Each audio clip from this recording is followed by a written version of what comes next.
ขอกราบไหว้สาครูบาอาจารย์พระมหาเทรานุเถระรวมไปถึงพระสงฆ์องค์เจ้าและสามเณรขอเจริญพรพุทธบริษัท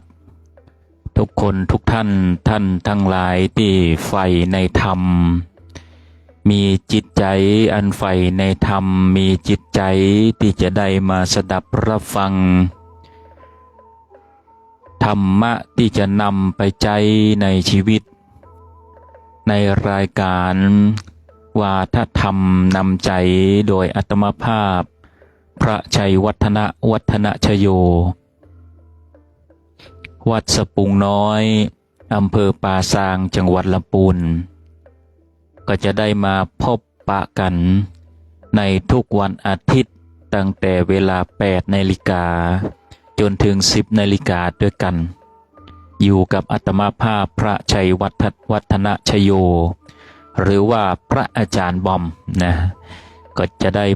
มาพบกันมีเรื่องราวมาจ๋าในเรื่องของธรรมเป็นวาทธรรมนำใจนำไปปรับใช้ในชีวิตประจำวันให้เกิดความสุขความสงบที่ทุกคนนั่นปรารถนาเพราะว่าคนเฮานั่นนี่เกิดมานี่เอาบ่ได้แสวงหาเพียงแต่มองแต่ความทุกข์เฮาจะต้องรู้จักความสุขตัวก่อนที่เฮาจะรู้จักความสุขที่แท้จริงนั่นเฮาจะต้องรู้จักความทุกข์ก่อนรู้จักความทุกข์เมื่อรู้จักความทุกข์แล้ววางแล้วจึงเป็นสิ่งที่ความสุขนั่นจะเข้ามาแล้วเป็นการเข้ามาโดยถาวรฉะนั้นพระพุทธองค์นั้นเน้นย้ำอย่างยิ่งในเรื่องของการเข้าใจในความทุกข์ก็คืออริยสัจสี่แล้วก็การวางได้นะวางได้วางเป็นบ่ได้ยึดติดในความทุกข์นั้นเมื่อเข้าใจในความทุกข์นั้นก็วางลงด้วยอริยสัจสี่พระพุทธองค์ให้วางลงแล้วก็ปล่อยวางบัดตอนนั้นก็ยังจะต้องดำเนินชีวิตต่อไปอยู่ในเส้นทางของการดำเนินทางสายกลางนะศรัทธาท่านทั้งหลายวันนี้ก็มาทักทายในช่วงเจ้ายามนี้นี่เป็นเวลา 8 นาฬิกา8 โมง 10 นาทีเจ้ามานี่อากาศเริ่มร้อนละแล้ววันนี้นี่อากาศคงจะปาเข้าไป39-40 องศาเลยทีเดียวเพราะว่าเข้าสู่หน้าร้อนเต็มตัวศรัทธาท่านทั้งหลายและสิ่งที่จะตามมาก็คือพายุฤดูร้อนนะหลายต่างนี่ก็ได้ประสบปัญหาในเรื่องของพายุหรือว่าลมหลวงพายุลมหลวงเกิดประสบปัญหากันหลายต่างนะแต่ว่าในปีนี้นี่ก็จะมีแหมหลายลูกอยู่นะแหมหลายลูกอยู่ที่จะมาเพราะว่าอากาศมันร้อนพอร้อนปุ๊บฝนก็ตกพอตกปุ๊บอากาศชื้นอากาศชื้นมันก็ระเหยขึ้นไปร้อนอ่วมปุ๊บมันก็ตกแหมพอมันร้อนจัดมันก็จะเป็นพายุเป็นลมหลวงศรัทธาท่านทั้งหลายเพราะว่าปีนี้นี่มีหลายสิ่งหลายอย่างในภัยธรรมชาตินะธรรมชาตินี่เป็นสิ่งที่เหนือกว่ามนุษย์อยู่แล้วศรัทธาท่านทั้งหลายบ่มีใครที่จะฝืนธรรมชาติได้ข้อนี้ก็เป็นหลักธรรมอย่างหนึ่งให้เฮานั้นมองในความจริงว่าทุกอย่างล้วนแล้วแต่เป็นธรรมชาติของมันมองธรรมชาตินั้นให้อย่างแจ่มแจ้งเพราะว่าธรรมะนี่ก็คือธรรมชาติคือธรรมชาติของทุกสิ่งทุกอย่างที่อยู่บนโลกนี้ทุกอย่างที่อยู่บนโลกนี้นั้นเป็นธรรมชาติของมันแม้กระทั่งว่าธรรมชาติเนี่ยแผ่นดินที่ว่าแน่นนี่มันยังเคลื่อนยังไหวได้นะศรัทธาท่านทั้งหลายท้องฟ้าที่แจ่มใสนั้นบางวันมันก็มืดครึ้มบางวันมันก็โปร่งใสบางวันมันก็เกิดพายุ บ่มีใครที่จะบังคับมันได้แม้กระทั่งว่าจิตใจคนเฮานั่นก็เหมือนกันเฮาบ่สามารถที่จะบังคับมันได้เพราะว่ามนุษย์คนเฮานั่นนี่เป็นธรรมชาติของมันบัวยังมี4เหล่าดังที่พระพุทธองค์นั้นได้เปรียบเปรยเอาไว้ว่ามนุษย์คนเฮานั่นนี่มีเปรียบเสมือนบัว4เหล่าบัว4เหล่าบัวที่1นี่บัวใต้ตมบัวอยู่กับตมบ่สามารถที่จะเข้าถึงธรรมได้บ่ฮู้จักแม้กระทั่งว่าธรรมด้วยซ้ำธรรมะนี่บ่ฮู้จักบ่มีจริยธรรมบ่ฮู้จักบัวเหล่านี้เป็นบัวที่เพียงแต่อยู่เฮ่อปูเฮ่อปลาเฮ่อเต่ากัดกินเฮ่อตายไปเพียงเท่านั้นบ่ได้เกิดประโยชน์อะไรอย่างเพราะทุกสิ่งทุกอย่างนั้นถ้าเปรียบเหมือนคนนั่นถ้าบ่ฮู้จักธรรมะบ่ฮู้จริยธรรมก็ปฏิบัติตนไปเรื่อยนะบ่มีไอ้อย่างครองสติครองตนเองได้ทางจิตวิทยาเรียกว่าทำไปโดยสัญชาตญาณดิบอยากจะด่าจะว่าใครก็ทำอยากจะฆ่าจะแกล้งใครก็ทำอยากจะผิดศีลผิดธรรมก็ทำบ่มีท้องว่าบ่มีธรรมะในอกในใจบ่มีจริยธรรมในอกในใจแบบนี้ก็เปรียบเสมือนกับบัวใต้ตมใต้ดินใต้โคลนนะเป็นที่เฮ่อเต่าเฮ่อปลากินนะบ่ได้มีประโยชน์อะไรหยังบัวเหล่าที่2นี่ก็เป็นบัวที่พุดออกมาจากโคลนนะเลยออกมาจากโคลนเหี่ยน้อยก็ยังเป็นผู้ที่พอได้ฮู้พอได้หันหลักธรรมพอได้ฮู้คนอื่นพอได้ฮู้ใจตนสักหน่อยพอได้ฮู้คือฮู้แต่บ่สามารถที่จะปฏิบัติได้นะอันนี้เป็นบุคคลส่วนมากนะศรัทธาท่านทั้งหลายบ่ใช่ว่าคนทั่วไปนี่บ่ฮู้เห็นเลยบางคนนี่ฮู้แต่บ่สามารถที่จะปฏิบัติตัวปฏิบัติตนได้บ่สามารถที่จะบังคับจิตใจตนเองได้ฮู้ทุกอย่างศรัทธาท่านทั้งหลายบางคนนี่ฮู้ดีกูอย่างพูดดีทุกอย่างเข้าใจดีทุกอย่างแต่บ่สามารถที่จะปฏิบัติได้อันนี้ก็เรียกว่าเป็นผู้ที่บ่สามารถที่ปฏิบัติได้นะถึงแม้ว่าจะฮู้แต่ก็บ่ถือว่าเป็นผู้ปฏิบัติเพราะว่ากรรมคือการกระทำนะกรรมคือการกระทำถ้าบ่ปฏิบัติก็ถือว่าบ่ได้กระทำความดีก็บ่เกิดศรัทธาท่านทั้งหลายความดีมันบ่เกิดเพราะว่าได้แต่กึดนะได้แต่กึดว่าอันนั้นอันนี้ทำนะบางคนนี่อ่านหนังสือตำรับตำรามากมายอ่านมากมายแต่บ่สามารถที่จะปฏิบัติได้ก็บ่มีประโยชน์อะไรหยังนะพื้นฐานของกับการปฏิบัติที่ดีนั่นนี่คือ1จะต้องบ่ทำให้ผู้อื่นนั้นเดือดร้อนบ่ทำให้ตนเองนั้นเดือดร้อนแล้วก็รู้จักคำว่าดีรู้จักคำว่าชั่วคำว่าดีนั่นก็คือทำในสิ่งที่ผู้อื่นไม่เดือดร้อนตนเองไม่เดือดร้อนนะทำชั่วนั้นคนอื่นเดือดร้อนแล้วก็ตนทำให้ตนเองเดือดร้อนนี่เรียกว่าความชั่วบางคนก็บ่สามารถที่จะแตกข้อนี้ได้จริงๆยังก็ตามนะศรัทธาท่านทั้งหลายถ้าเฮาทำแล้วบ่เดือดร้อนคนอื่นแล้วก็บ่เดือดร้อนสังคมบ่กระทบต่อกฎหมายบ้านเมืองบ่กระทบต่อเกียรติศักดิ์ศรีผู้อื่นนะและสุดท้ายบ่เบียดเบียนตนเองบ่เบียดเบียนตนเองแล้วก็เกียรติตัวเองตัวเพราะว่าตัวเฮานี่เป็นสิ่งที่สำคัญที่สุดละถ้าหากว่าเฮายังรักษาใจของเฮาบ่ได้เฮายังรักษาใจของเฮาบ่ได้นี่เฮาก็บ่สามารถที่จะรักษาใจใครได้เหมือนกันฉะนั้นนี่เฮาจะต้องประคับประคองจิตใจตนเองแล้วก็บ่เบียดเบียนผู้อื่นนะแต่สำหรับคนชั่วนั่นนี่คนที่บ่รู้จักความดีของผู้อื่นคือคนชั่วคนชั่วนี่สามารถทำได้ทุกสิ่งทุกอย่างทำได้ทุกสิ่งทุกอย่าง ศีลนี่ก็ปฏิบัติมาได้คอยแต่จะเอาเปรียบผู้อื่นช่อโกงนะหลายสิ่งหลายอย่างนะเพื่อที่จะเป็นประโยชน์แต่ตัวเองบ่เกิดประโยชน์ต่อผู้อื่นมีความโลภเป็นตัวนำมีโทสะเป็นตัวนำนะเอาแต่ใจตัวเองนะเพื่อที่จะบางทีก็เกิดความสะใจในความรู้สึกนั้นได้ด่าได้ว่าได้ตบได้ตีผู้อื่นนั่นเกิดความสะใจนั่นอันนั้นเรียกว่าคนพาลหรือว่าคนเลวฉะนั้นเราจะต้องแยกแยะในข้อนี้คือใดว่าความดีและความชั่วนั่นเป็นอย่างใดนะต้องแยกแยะคือใดถ้าเราแยกแยะความดีความชอบบ่ได้อย่างอื่นก็บ่ต้องอู้ถึงศีลก็บ่ต้องอู้ถึงฉะนั้นเราต้องแยกแยะให้ได้ก่อนอันดับแรกก็คือความดีและความชั่ว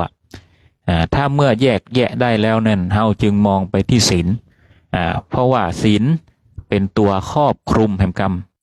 เมื่อเราปฏิบัติประพฤตินะศีลแปลว่าความปกติความปกติเรียบร้อยดีอย่างก็ตามที่บ่เบียดเบียนผู้อื่นนะเป็นข้อศีลข้อที่ควรประพฤติปฏิบัติ แล้วก็ถึงข้อห้ามรวมไปถึงข้อห้ามตัวนะแม้กระทั่งว่าเฮาดำเนินชีวิตในทุกๆวันนี้ถ้าเฮาให้เกียรติผู้อื่นเคารพต่อองค์กรนะเคารพต่อผู้อื่นเคารพต่อกฎหมายบ้านเมืองนะก็บ่มีปัญหาก็เรียกว่าความปกติเรียบร้อยดีแต่ถ้าหากเมื่อใดเฮาไปเหยียบย่ำผู้อื่นก้าวก่ายผู้อื่นทำในสิ่งที่บ่ดีต่อผู้อื่นบ่ให้เกียรติผู้อื่นบ่ให้ความเคารพต่อองค์กรกฎหมายบ้านเมืองสังคมก็ย่อมทำให้ตนเองนั้นและผู้อื่นนั้นบ่ปกติเรียบร้อยก็เรียกว่าเป็นผู้ที่ไม่มีศีลนะเป็นผู้ที่ไม่มีศีลเพราะศีลคือข้อปฏิบัติแต่ศีลในหลักธรรมนี่เป็นข้อปฏิบัติวางไว้นะก็มีศีล5ศีล8ศีล10ศีล227ข้อเป็นต้นดังนี้เป็นข้อที่ถูกบัญญัติขึ้นไว้แม้กระทั่งว่าพระสงฆ์องค์ข้าเจ้านี่ศีล227ข้อนี่มีทั้งข้อที่ควรปฏิบัติข้อห้ามนะ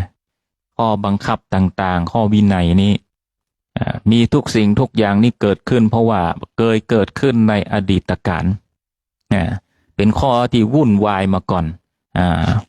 พระสงฆ์องค์ข้าเจ้าสมัยก่อนนี่ก็มีเรื่องต่างๆนานาที่จะบัญญัติขึ้นเพราะว่าสมัยก่อนนั่นก่อนที่พระพุทธองค์นั้นตรัสรู้แล้วนั่นตอนที่พระพุทธองค์ตรัสรู้แล้วนั้นมีพระอรหันต์เกิดขึ้นแล้วนั้นยังบ่มีข้อวินัยแน่ชัดแต่พอมีสาวกมากมายขึ้นเริ่มเกิดความวุ่นวายเริ่มเกิดความวุ่นวายพระสงฆ์องค์ข้าเจ้าก็มีทั้งผู้ที่ปฏิบัติแล้วก็มีทั้งผู้ที่ไม่ปฏิบัติแล้วก็มีผู้ที่รู้เท่าไม่ถึงการเลยเป็นข้อปฏิบัติทั้งเรื่องใหญ่เรื่องเล็กเรื่องน้อยเรื่องที่ควรอนุโลมไปตามๆกัน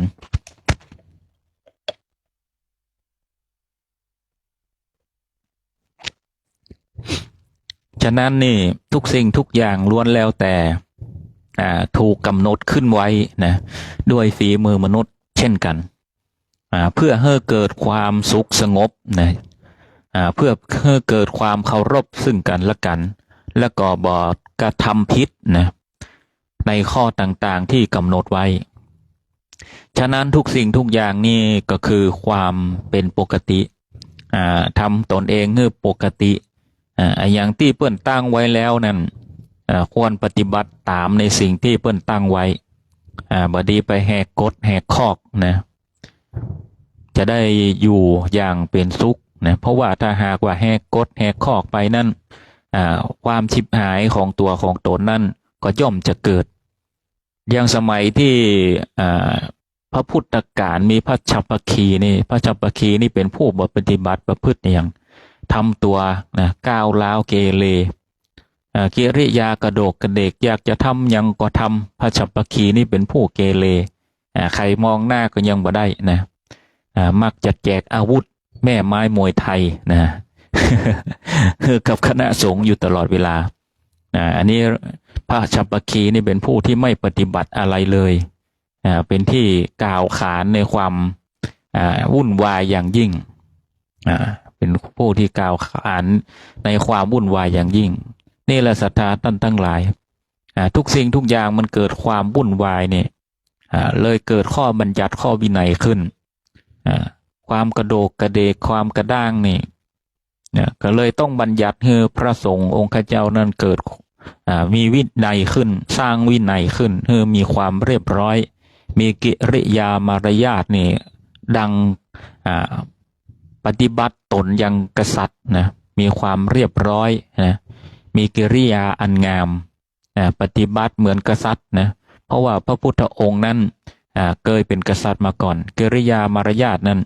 ไม่ใช่ว่าสงฆ์สาวกของพระพุทธองค์นั้นงามไปเหี่ยมดกับใจทุกคนทุกตนนั้นก็ถูกอบรมบ่มนิสัยมาพอสมควรและก็ก่อนที่จะมาเป็นสาวกของพระพุทธองค์นั่นก็เคยเป็นพราหมณ์มาก่อนฉะนั้นนี่กิริยาท่าทางมารยาทอย่างก็ต้องมาปรับมาเปลี่ยนนะหลักการใช้ชีวิตก็ต้องมาปรับมาเปลี่ยนกันเพื่อที่จะเคารพนะซึ่งกันและการเคารพต่อพระพุทธองค์เคารพต่อพระอรหันตะรวมไปถึงการเคารพในการอยู่ซึ่งกันและกันแล้วก็เคารพนะต่อการอยู่กับศรัทธาชาวบ้านนะ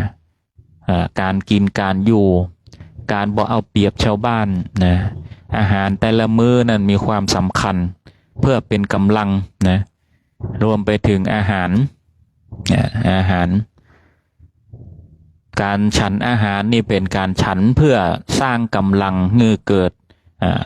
สมาธิที่ดีกำลังที่ดีในการศึกษาเล่าเรียนนะการศึกษาเล่าเรียนศึกษาหลักธรรมคำสอนพระไตรปิฎกนะก็ด้วยกำลังของชาวบ้านฉะนั้นพระพุทธองค์เลยตรัสสอนว่าให้พระภิกษุทั้งหลายนั้นฉันแต่ความพอดีรับแต่ความพอดีเอาแต่ความพอดีนะแม้กระทั่งว่าผ้านะผ้ากาสาปวพัสมาผ้าจีวรนะเมื่อเก่าแล้วก็ยังต้องเอาไปย้อมนะก็ยังต้องเอาไปย้อมไปทำใหม่ทำสีใหม่นะให้รักษาได้ยาวนานที่สุดนะแต่ว่าในสมัยนี้มันเป็นผ้าแหมยางแต่สมัยก่อนนี่มันย้อมได้หลายครั้งแล้วก็มันทนกว่าเพราะว่าเป็นผ้าฝ้ายเป็นผ้าฝ้ายผ้าไหมนะฉะนั้นเวลาย้อมนะมันก็ใจได้หลายเตื้อหลายเมินหลายปีก็เลยเวียนกันย้อมไปใจไปย้อมไปปุ๊ดขาดก็เย็บเอาสมัยนั้นแต่ยุคสมัยนี้ผ้าจีวรนั้นมันเป็นผ้าโรงงานมันจะไปเย็บไปย้อมนั้นมันบ่เหมือนกันศรัทธาท่านทั้งหลายถ้าเคยซื้อผ้าจีวรนี่นะศรัทธาท่านทั้งหลายถ้าผืนร้อยหลักร้อยนี่มันมื่นมันใส่พอบ่ได้ถ้าจะเอาไปย้อมไปอย่างก็ยากอยู่บางทีใส่ไปนี่ก็ปุ๊ดง่ายฉีกง่ายบางพ่องฉะนั้นนี่ไตรคองนี่จะเป็นแฮมเกรดหนึ่งไม่ใช่ว่าพระสงฆ์องค์ข้าเจ้าเรื่องมากนะแต่จริงๆแล้วการคลองผ้านี่คือเป็นสิ่งสำคัญอย่างยิ่งนะหนึ่งคือผ้านี่จะต้องระบายอากาศระบายอากาศแล้วก็เป็นผ้าที่มีความยืดนะถ้าผ้ามันแข็งไปมันก็จะบาดนะมันบาดฉะนั้นการใช้ผ้าเหมือนกันของบางสิ่งบางอย่างนี่พระสงฆ์องค์ข้าเจ้านี่บ่สามารถที่จะเลือกได้ตามธรรมชาติได้ถ้าเป็นผ้าฝ้ายยังสมัยก่อนนี่แปลงเหลือแหมนะไตนึงนี่ประมาณ 6-7 ปันเลยทีเดียวนะศรัทธาท่านทั้งหลายผ้าฝ้ายสมัยก่อนนี่อาจจะบ่แปลงในยุคนี้ผ้าฝ้ายนี่มันแปลงไตที่สามารถครองได้นี่ประมาณ1,000 กว่าหรือว่า2,000 กว่าขึ้นแล้วก็จะใช้ได้นานตัวแต่ถ้าราคา900นี่มันจะปุดจะขาดแล้วก็บางตัวอันนี้ ก็จะเป็นเรื่องของความลำบากนะแต่สมัยพระพุทธกาลนี่เป็นผ้าฝ้ายนะผ้าฝ้ายแต่ผ้าฝ้ายสมัยก่อนนี่มันราคาถูกนะราคาถูกก็ถักทอกันตามธรรมชาติแต่ยุคนี้กลับกลายเป็นว่าผ้าฝ้ายนี่แพงสำหรับพระสงฆ์องค์เจ้าที่จะหามาใช้แล้วก็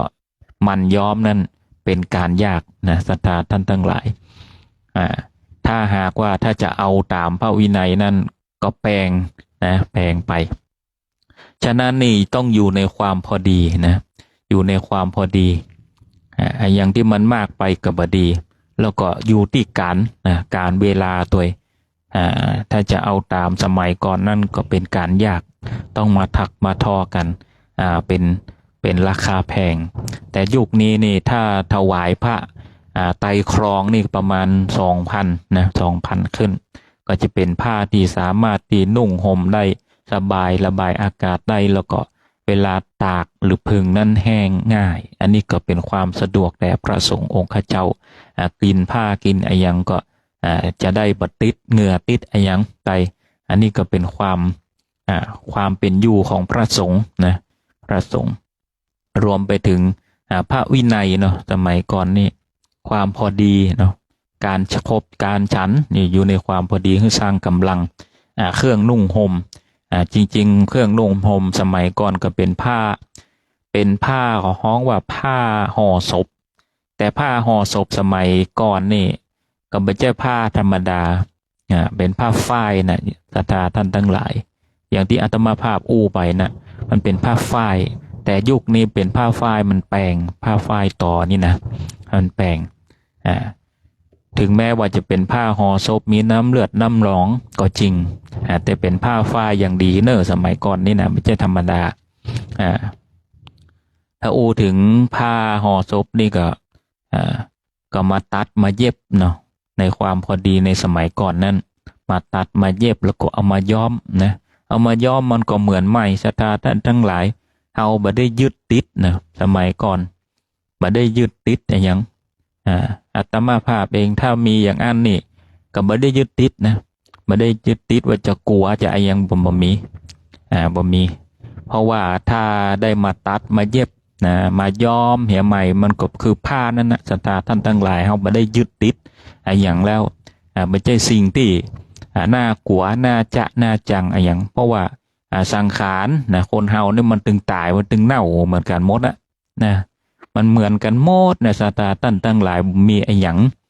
น่ากลัวถ้าเฮากลัวศพเฮากลัวผีก็เท่ากับเฮากลัวตัวเก่านะเท่ากับเฮากลัวตัวเก่าเพราะว่าเฮานี่ก็เป็นสังขารนั้นเป็นธาตุนั้นสักวันเฮาก็เน่าก็เหม็นนะเหมือนกันศรัทธาท่านทั้งหลายถ้าอยากรู้ว่าเฮานั่นจะเน่าจะเหม็นอย่างไรนี่ลองบ่อาบน้ำสัก3 เดือนฟันบ่ต้องแปรงบ่ต้องอะไรหยังบ่ต้องว่า3 เดือนเอาสักเดือนบ้านก็สัก2 ติดลองบ่ต้องอาบน้ำนะเนี่ยการเนี่ยอย่างไปตากแดดตากแดงไปฟันกับบ่ต้องแปรงพอเถอะศรัทธาท่านทั้งหลายความน่าจังนั่นมันจึงมีเกิดขึ้นฉะนั้นมันก็บ่ต่างอย่างกันมรณานุสติ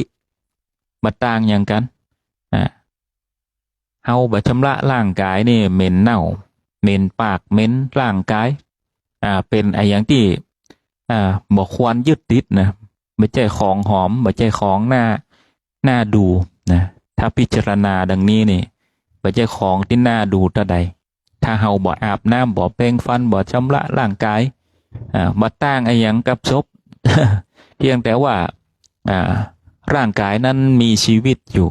เมื่อมีชีวิตอยู่มีสติสัมปชัญญะมนุษย์เป็นสัตว์ที่เป็นสัตว์อันประเสริฐนะพระพุทธองค์ว่าฉะนั้นเราจะต้องเหนือกว่าสัตว์อื่นๆรู้จักความสะอาดรู้จักความสะอาดร่างกายทำความสะอาดร่างกายเพราะว่าเราต่างจากศพเราต่างจากสัตว์อื่นเราบ่ใจผู้ที่ตายไปแล้วฉะนั้นผู้ที่ยังเคลื่อนไหวอยู่ก็ควรที่จะดูแลร่างกายตนเองจะไปให้มันเศร้ามันหมองดูแลตัวเองให้ดีให้งามอยู่ตลอดเวลา แต่ก็ไม่ได้ให้ยึดติดนะแต่ว่าคนเฮานั่นจะต้องดูดีเปรียบเสมือนกับจิตใจเหมือนกันศรัทธาท่านทั้งหลายร่างกายเฮายังต้องชำระร่างกายจิตใจเฮาก็ต้องชำระเช่นกันให้มันดีมันงามนะร่างกายคนเฮานี่ยังอยากให้มันดีมันงามบางคนนี่ส่องกระจกก็วันแยงกระจกก็วันจะออกไปทำงานจะออกไปไหนแยงแล้วแยงแหมผ้านี่เปลี่ยน2 ชุด3 ชุดนะลองอยู่หั่นบางคนแยงอยู่หั่นฉะนั้นเหมือนกันเปรียบกับจิตใจคนเฮาเหมือนกันคอยดูคอยแยงดูดีๆว่าเฮานี่สะอาดแล้วหรือยังบางคนยังบ่สะอาดนะศรัทธาท่านทั้งหลายตนเองยังบ่สะอาดแต่ไปจี้ให้คนอื่นนิ้วนี่จี้ให้คนอื่นอันนั้นอันนี้ไปว่าเปิ้นบ่ดีอันนั้นว่าเนติตำนี้เอาจิตใจไปจดไปจ่อกับผู้อื่นเอาจิตใจเฮาไปจดไปจ่อผู้อื่นไปตำนี้ผู้อื่นแต่แหม3 นิ้ว4 นิ้วนี่จี้มาที่ตัวเก่าจี้มันตัวเก่านะศรัทธาท่านทั้งหลายจี้มาที่ตัวเก่านี่กึดนะเวลาเฮาจี้คนอื่นนี่กึดว่านิ้วแหม3 นิ้วนี่มันจี้มาที่เฮาเฮาพิจารณาว่าเฮานี่ตอนนี้จิตใจเฮาดีหรือไม่มีทิฏฐิมีมานะหรือไม่ยึดติดว่าตนเองนั่นดีและแน่แค่ไหนถึงแม้ว่าจะดีแค่ไหนแน่แค่ไหนก็บ่ควรไปติผู้อื่นแต่ติที่ดีที่สุดก็คือติเพื่อก่อแต่ติเพื่อก่อนั้นเฮาจะต้องมีภูมินะมีปุ่มปัญญามีปัญญามีปัญญาติเพื่อให้เขาสูงขึ้นอันนี้เรียกว่าติติด้วยปัญญาติเพื่อก่ออันนี้ดีศรัทธาท่านทั้งหลายถ้าอันนั้นอันนี้บ่ดีอันนี้ก็บ่ดีอันนั้นก็บ่ดีทั้งที่ตนเองนั่นจิตใจตนเองนั่นยังบ่สะอาดพอก็จะไปจี้คนอื่นนั่นอันนี้บ่ดีแต่สำหรับคนที่จี้ผู้อื่นได้คือผู้ที่ติเพื่อก่อติด้วยปัญญาใช้ปัญญาเล็งเห็นแล้วว่าแบบนี้นี่ทำไปแล้วนี่ส่งผลอะไรอย่างต่อชีวิตเขาส่งผลอะไรอย่างต่อชีวิตเฮาส่งผลอะไรอย่างให้เกิดในสิ่งที่บดีและแก้ไขหรือไม่ควรจะแก้ไขในสิ่งใดหรือไม่อันนั้นคือติเพื่อก่อติด้วยปัญญาฉะนั้นเราจะต้องมองจิตมองใจเฮาเป็นอันดับแรกรวมไปถึงแม้กระทั่งว่าอันยังก็ตามที่เฮาบ่ชอบนะศรัทธาท่านทั้งหลายอันยังก็ตามนะเฮาบ่ชอบเมื่อเขาด่าเขาว่าเขาดุเขาเดือดบ่ควรที่จะทำกิริยากับเฮาอย่างอันอย่างอีเฮาก็บ่ควรที่จะไปดุไปด่าไปว่าไปทำกิริยาอะไรอย่างก็ตามที่เฮาบ่ชอบในขณะที่เฮาบ่ชอบคนอื่นก็อาจจะบ่ชอบก็ได้ฉะนั้นก็ต้องสำรวมระวังในสิ่งต่างๆกายวาจาใจให้สำรวมพระพุทธองค์จึงให้สำรวมเพราะว่าเฮายังบ่ชอบเลยแม้กระทั่งว่ากิริยาบางอย่างเฮายังบ่ชอบตัวเฮาเองเลยเฮายังบ่ชอบตัวเองในเมื่อเฮาบ่ชอบตัวเองเฮาก็บ่ทำในสิ่งที่เฮาบ่ชอบเช่นกันบ่ชอบไอ้หยังเฮาก็บ่ทำต่อผู้อื่นนะพิจารณาดีๆกายวาจาใจนะใจนี่สำคัญนะศรัทธาท่านทั้งหลายใจนี่สำคัญเพราะว่าถ้าใจมันกึดไปแล้วนี่มันจะออกมาเป็นพฤติกรรมนะพฤติกรรมใจเนี่ยถ้ามันคิดเป็นกุศลนะมันก็ดีมันก็ปล่อยมันก็วางนะมันก็ปล่อยมันก็วางมันก็กึดดีคิดบวกนะฮ้องว่าคิดบวกแต่ถ้าเป็นอกุศลนี่มันคิดลบไอ้อย่างมันลบไปหมดเนี่ยมันบ่ดีอันนั้นก็บ่ดีอันนี้ก็บ่ดีจมไปเลยบางคนนี่จมท่อจมอิดจมเหนื่อยจมห้อนจมหนาวฝนตกก็จมแดดออกก็จมห้อนก็จมหนาวก็จมหมดทุกสิ่งทุกอย่างบนโลกนี้อันนี้บ่ไหว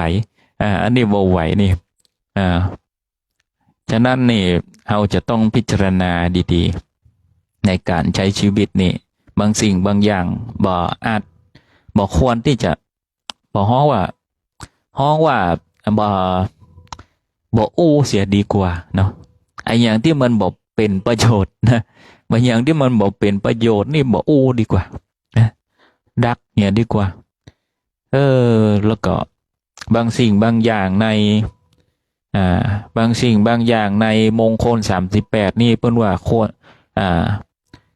ผู้เป็นนักปราชญ์ราชบัณฑิตนี่มองโลกให้เป็นศิลปะนะมองโลกให้เป็นศิลปะตื่นเจ้ามานี่เฮาได้ตื่นมาเฮายังมีชีวิตขึ้นมาแห่งวันเปิดหน้าต่างพะเลาะหันนกบินหันดอกไม้ต้นไม้หันต้นไม้ที่เฮาปลูกหันสัตว์เลี้ยงที่เฮาเลี้ยงหันทุกสิ่งทุกอย่างมันเป็นธรรมชาติงามดีตะวันก็งามนะตอนเมฆก็งามอันนี้เป็นผู้ที่มีความคิดเปรียบดังนักปราชญ์ราชบัณฑิตคือเป็นผู้มีศิลปะในหัวใจผู้ที่มีศิลปะในหัวใจนี่มักจะมองทุกสิ่งทุกอย่างเป็นความงามนะศรัทธาท่านทั้งหลายมองอย่างงามไปหมดโลกนี้สดใสนะโลกนี้สดใสได้แต่พระพุทธองค์ก็บ่ได้ให้ยึดติดในความสุขเสมอไปถ้ายึดติดในความสุขเสมอไปนี่ถ้าหากว่าวันใดวันหนึ่งนี่เกิดความผิดหวังหรือว่าฮับในสิ่งต่างๆนั้นบ่ได้เกิดความผิดหวังอย่างสูงสุดนี่ก็จะเป็นบ้าเป็นบิดไปอันนี้ก็บ่ดีมันสุดโต่งลงไปสุกจนสุดโต่งลงไปก็บ่ดีรวมไปถึงแม้กระทั่งว่าเทวดานะศรัทธาท่านทั้งหลายเทวดาที่เคยมีความสุขอยู่บนชั้นสวรรค์ชั้นฟ้านี่นะเมื่อเกิดความตุกข์ขึ้นเนี่ยตุกข์หนักเนอะถ้าเกิดความตุกข์แล้วนี่เศร้าหมองเครื่องประดับอะไรอย่างต่างๆนี่เศร้าหมองนะเทวดานะมีความเศร้าหมองเพราะว่าอยู่บนสวรรค์ชั้นฟ้านี่มีความสุขแทบจะหาความตุกข์บ่ได้แต่ถ้าใจแล้วว่ามันตุกนะตุกหนักนี่แหละศรัทธาท่านทั้งหลายเฮาบ่ควรที่จะยึดแม้กระทั่งว่าความสุขเกินไปแต่มองความทุกข์ด้วยมองความทุกข์แต่ก็บ่ได้ยึดติดกับความทุกข์บ่ได้ยึดติดให้เกิดความเศร้าหมองต้องมาคุ้นคิดตุกอกตุกใจเกิดความเครียดอะไรอย่างต่างๆนานาพระพุทธองค์อยู่ระหว่างกลางเพราะว่ามนุษย์คนเฮานี่ถ้าบ่มีความตุกข์และความสุขนี่บ่ใช่มนุษย์ เพราะว่าอารมณ์ของมนุษย์นั้นมีสุขทุกข์แล้วก็เฉยๆนะศรัทธาท่านทั้งหลายฉะนั้นมันเป็นอารมณ์ของมนุษย์เป็นธรรมดาของมนุษย์ที่จะมีความสุขและความทุกข์แล้วก็การวางเฉยอารมณ์3อย่างนี่เป็นอารมณ์ที่เหล่าเทวดานั้นคอยถามนะคอยถามแก่พระพุทธเจ้าตลอดเวลาในเรื่องของอารมณ์มนุษย์เพราะอารมณ์และโผฏฐัพพะการสัมผัสร่างกายธาตุทุกอย่างนี่สัมผัสสิ่งต่างๆอารมณ์กระทบกับอย่างกายกระทบอย่างและเกิดอารมณ์ต่างๆนั้นเป็นสิ่งที่จะทำให้เทวดานั้นอิจฉามนุษย์เพราะว่ามนุษย์สามารถสัมผัสด้วยกายหยาบนี้เพื่อที่จะบำเพ็ญตัวเองบำเพ็ญตัวเองให้เกิดบรรลุธรรมแล้วก็ไปจนถึงความสุขอันเป็นนิรันดร์คือนิพพานนะศรัทธาท่านทั้งหลายถึงนิพพานเหมือนกันนิพพานไม่ใช่ว่าดับจิตจากลมหายตายจากไปดับสังขารนี้ไปแล้วนิพพานนะแต่การที่จะเข้าสู่นิพพานได้ในจิตจะต้องว่างก่อนจิตจะต้องปราศจากก่อนนะจิตจะต้องปราศจากความทุกข์ความเศร้าหมองทุกสิ่งทุกอย่างแล้วก็วางลงแล้วจึงเข้าสู่นิพพานทุกขณะลมหายใจที่ดับลงถึงจะเข้าสู่นิพพานเพราะว่ามีในพระไตรปิฎกในการกล่าวถึงพระอรหันตะทั้งหลายนี่ก่อนที่จะนิพพานนะศรัทธาท่านทั้งหลายรวมไปถึงการถึงพระโมคคัลลานะนี่ที่จะหยิบยกขึ้นมานี่เพราะว่าพระโมคคัลลานะเนี่ยมีกรรมเก่านะคือเคยได้ทำร้ายผู้อื่นมาก่อน รวมไปถึงทำลายญาติมิตรในอดีตชาตินะจนเป็นกรรมติดตามพระโมคคัลลานะพระโมคคัลลานะนี่เป็นเอตทัคคะด้านผู้มีฤทธิ์มากนะมีผู้มีฤทธิ์มากสามารถเหาะเหินเดินอากาศได้แม้แต่ว่าอาวุธสิ่งต่างๆนานานี่บ่สามารถที่จะเข้าเนื้อเข้าหนังพระโมคคัลลานะได้แต่ว่าด้วยกรรมนั้นในสมัยพระพุทธกาลนั้นสมัยที่มีพวกเดรัจฉีนะคอยอิจฉาพระพุทธองค์เพราะว่าพระพุทธองค์นั้นประกาศศาสนาเกิดศาสนาพุทธขึ้นนะมีสาวกมากมายพวกเดรัจฉีนี่ก็คือพวกที่ต่างศาสนาพวกเดรัจฉีนี่ก็คอยกันแกล้งพระพุทธเจ้าแล้วรวมไปถึงการรอบสังหารพระพุทธเจ้ารอบสังหารพระพุทธเจ้าแต่ว่าเรานะเดรัจฉีเหล่านั้นก็คิดว่าการที่จะสังหารพระพุทธเจ้านั้นเป็นการยากแล้วก็ได้ปรึกษากันประชุมกันว่าการที่จะตัดกำลังพระพุทธเจ้านั้นก็เนื่องว่าใครเป็นผู้ช่วยนะใครเป็นผู้ช่วยพระพุทธเจ้าก็เล็งเห็นพระโมคคัลลาเนี่ยศรัทธาท่านทั้งหลายเล็งเห็นพระโมคคัลลานี่เป็นผู้อาจจะเป็นผู้ที่นำนะลาภยศสักการะมาให้พระพุทธเจ้าก็เลยเล็งเป้าหมายไปที่พระโมคคัลลานะแล้วก็ได้ลอบทำร้ายอยู่หลายครั้งเป็นเวลา2-3 เดือนนะพยายามไปล้อมไปทำร้ายนะพระโมคคัลลานะนั้นโดยมีฤทธิ์ในขณะอยู่ในวิหารนะอยู่ในวิหารอยู่ในโบสถ์เมื่อคนต่างๆเหล่านั้นนี่มาลายล้อมก็ลุดลอดออกมานะออกจากป่องหน้าต่างพ่องออกประตูพ่องจ้องประตูพ่องนะลอดออกมานะแปลงกายตัวน้อยๆลอดออกมาลอดออกมาจากจ้องประตูจ้องหน้าต่างเมื่อลอดออกมาแล้วนั่นพวกเดรัจฉีก็บ่เคยจับได้แต่ก็มานั่งพิจารณาว่าเหตุใดว่าทำไมเฮาปฏิบัติดีปฏิบัติชอบแต่ทำไมถึงมีคนมารอบทำร้ายเฮาอยู่เนืองบ่หยุดบ่หย่อนมาทุกวันบ่ขาดแล้วก็บ่สามารถที่จะห้ามได้บ่สามารถห้ามได้มาก็วันก็เลยมาตรวจดูชะตาดูว่าชะตาของตนนั้นนี่ตกอยู่ในข้อกรรมนะข้อกรรมเก่ามาตรวจดูชะตาแล้วว่าบ่สามารถที่จะหลีกเล่นได้บ่วันนี้ก็วันหน้าที่เฮาจะต้องโดนอย่างแน่นอนเมื่อฮู้ชะตากรรมดังนั้นแล้วนี่จะต้องชดใช้กรรมอย่างแน่นอนมีอยู่ครั้งหนึ่งเดรัจฉีมาลายล้อมเหมือนเดิมมาล้อมรอบสังหารเหมือนเดิมเมื่อ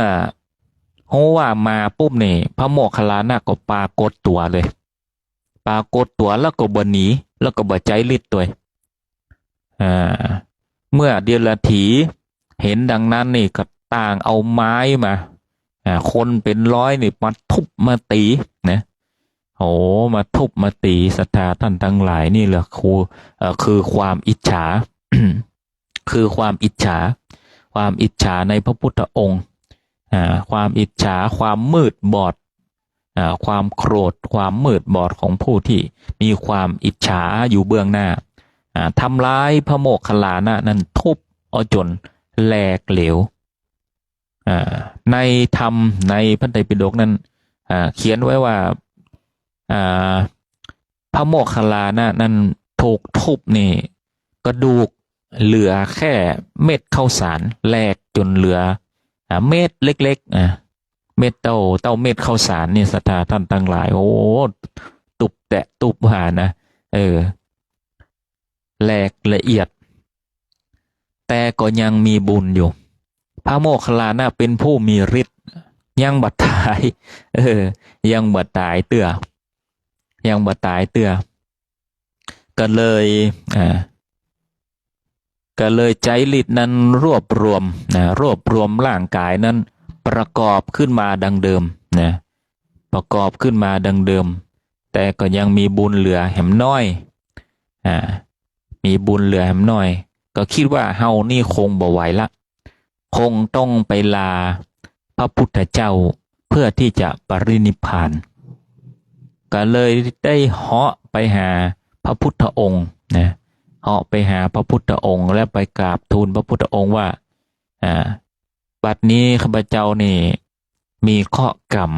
นะที่ติดตามในอดีตชาตินั้นเคยได้ทำร้ายผู้อื่นนะทำร้ายผู้อื่นมาก่อนน่าจะเป็นข้อกรรมพระพุทธองค์ก็เข้าบุพเพนิวาสานุสติมองนะมองพระโมคคัลลานะก็เป็นดังอันแต่ในสมัยก่อนนั้นในอดีตชาตินั้นเคยไปทำร้ายผู้อื่นรวมไปถึงญาติมิตรสหายทำร้ายผู้อื่นมาก่อนฉะนั้นนี่เลยทำให้ข้อกรรมนี่ติดมาแล้วก็บ่สามารถที่จะแก้ไขอย่างได้กรรมนี่ยังแก้ไขบ่ได้นะศรัทธาท่านทั้งหลายบ่มีอย่างแก้กรรมใดขนาดเป็นพระอรหันต์เป็นพระอรหันต์เป็นผู้มีฤทธิ์มากก็ยังที่บ่สามารถหนีพ้นไปได้บ่สามารถที่หนีพ้นไปได้พระพุทธองค์เลยให้พระโมคคัลลานะนั้นรวมไปถึงพระอรหันตาทุกรูปทุกตนถ้าหากว่าจะปรินิพพานนั้นจะต้องแสดงฤทธิ์ทั้งหมดนะแสดงฤทธิ์ทั้งหมดพระโมคคัลลานะนั้นก็ลงกราบวันตากราบลงพื้นแล้วก็เหาะขึ้นไปสุดเจ้นฟ้านะสุดเจ้นฟ้าแล้วก็เหาะลงมากราบพระพุทธเจ้าเหาะขึ้นเหาะลงแบบนี้3 เตื้อโดยการแสดงฤทธิ์ครั้งสุดท้ายแล้วก็แสดงทุกอย่างนะที่เคยได้เห็นแล้วก็มีฤทธิ์ทุกสิ่งทุกอย่างแปลงเป็นท่านแปลงเป็นแมงนี่เหาะเหินเดินอากาศนะแปลงร่างอย่างได้อันนี้คือฤทธิ์นะแสดงฤทธิ์ทุกสิ่งทุกอย่างหมดสิ้นละเมื่อแสดงฤทธิ์หมดสิ้นก็ทูลขอไปปรินิพพานพระอานนท์ก็ไปในที่สงบแล้วก็ปรินิพพานลงทำไมถึงมีกรรมและถูกทำร้ายทำไมสามารถปรินิพพานได้อันนี้เป็นข้อที่น่าสงสัยเพราะว่าขณะที่รู้ว่ากรรมนั้นเกิดขึ้นพระโมคคัลลานะนั้นได้ทำใจวางเฉยนิ่งเฉยวางทุกสิ่งทุกอย่างบ่เกิดความวิตกกังวลบ่เกิดความกลัวใดๆทั้งสิ้นเกิดขึ้นแม้แต่วินาทีก็บ่เกิดความหวาดวิตกความกลัวนั้นบ่เกิดขึ้นแม้แต่วินาทีเดียวศรัทธาท่านทั้งหลายลองคิดดูว่าถ้าหากว่ามีคนจะมาทำร้ายเฮามาฆ่าเฮารู้เลยว่าเขาจะมาฆ่าเฮานี่อารมณ์เฮาเป็นอย่างไรเฮาจะต้องมีความกลัวนะมีความกลัวแน่นอนมีความวิตกกังวลคุ้มข้างแน่นอนรู้ว่าเขาจะมาฆ่าเฮานี่นะศรัทธาท่านทั้งหลายลองกึดตามดูเถอะรู้ทั้งรู้ว่าเปิ้นจะมาฆ่าเฮานี่นะมันตึงกึดอย่างบ่ออกมันตึงเศร้าหมองใจหวาดกลัวนะมีความกลัวเป็นที่ตั้งเมื่อมีความกลัวเป็นที่ตั้งสติแตกนะจิตใจนี่แตกสลายหมดละนะเนี่ยยังบ่ถูกแต่สำหรับพระโมคคัลลานะนั้นบ่เกิดความวิตกกังวลแม้แต่เสี้ยววินาทีเดียวแม้กระทั่งว่าเมื่อเขาลงค้อนทุบตีลงไปนี่ความเจ็บปวดนั้นเกิดขึ้นอย่างแน่นอนความเจ็บปวดนั้นเกิดขึ้นอย่างแน่นอนพระโมคคัลลานะบ่รู้สึกไม่ใช่บ่รู้สึกเจ็บนะบ่รู้สึกถึงความโกรธบ่รู้สึกถึงความเกลียดบ่รู้สึกถึงความเจ็บปวดที่สามารถอดทนได้แม้กระทั่งว่าทุบไปเนี่ยบ่รู้กี่ร้อยตุบนะบ่รู้กี่ร้อยตุบอด ทนนะบ่โต้บ่ตอบใดๆทั้งสิ้นนะบ่โต้บ่ตอบทั้งสิ้นเพราะว่าถ้าเป็นมนุษย์ธรรมดานี่บุ๊บเอาจนตายก็ตายแค่นั้นนะแต่ว่าพระโมคคัลลานะนี่มันว่าชุมมาพระโมคคัลลานะนั่นบ่ได้ตายนะบ่ได้ตายบ่ได้ตายเพราะว่ามีฤทธิ์นะขนาดโดนทุบนะสตาตั้นทั้งหลายขนาดโดนทุบจนเหลือเท่าเม็ดข้าวสารฉะนั้นนี่ต้องทนขนาดไหนนะสตาตั้นทั้งหลายต้องทนขนาดไหนต้องทรมานถึงขนาดไหนแต่ว่าพระโมคคัลลานะนั้นบอกรู้สึกมีความนิ่งเฉยนะทุกขณะจิตมีความวางอยู่ทุกขณะจิตมีความวางและมีความว่างนะมีความวางและมีความว่างบ่ยึดติดใดๆทั้งสิ้นแม้กระทั่งว่าไปทูลต่อพระพุทธเจ้าก็ไม่ได้อู้ถึงว่าเขาบ่ดีหรือใครบ่ดีหรืออะไรอย่างเพียงแต่บอกว่าเป็นเวรเป็นกรรมที่ได้กระทำกันมาแค่นั้นแล้วก็ขอปรินิพพานนี่คือจิตสุดท้ายนะศรัทธาท่านทั้งหลายของอารมณ์ที่จะปรินิพพานคือความสุขอันเป็นนิรันดร์คือบ่ยึดติดศรัทธาท่านทั้งหลายบ่ยึดติดทุกอย่างทุกสิ่งทุกอย่างบ่ยึดติดใดๆทั้งสิ้นวางเฉยวางนิ่งวางเปล่านะทำอารมณ์นี้ให้เกิดทุกขณะจิตนะก่อนที่จะดับจิตจากลงไปนั่นนี่คืออารมณ์ของนิพพานทำให้พระโมคคัลลานะนั้นเข้าสู่นิพพานนะโดยสมบูรณ์แบบซึ่งได้ยกมาเป็นตัวอย่างดังนี้เพราะว่าเห็นได้ชัดนะศรัทธาท่านทั้งหลายเห็นได้ชัดอย่างยิ่งในอารมณ์ของนิพพานเป็นตัวอย่างที่ดีอย่างยิ่งเพราะว่าเป็นตัวอย่างเห็นอย่างหนึ่งคือเรื่องของกรรมนะขณะพระโมคคัลลานะนั้นมีฤทธิ์นะ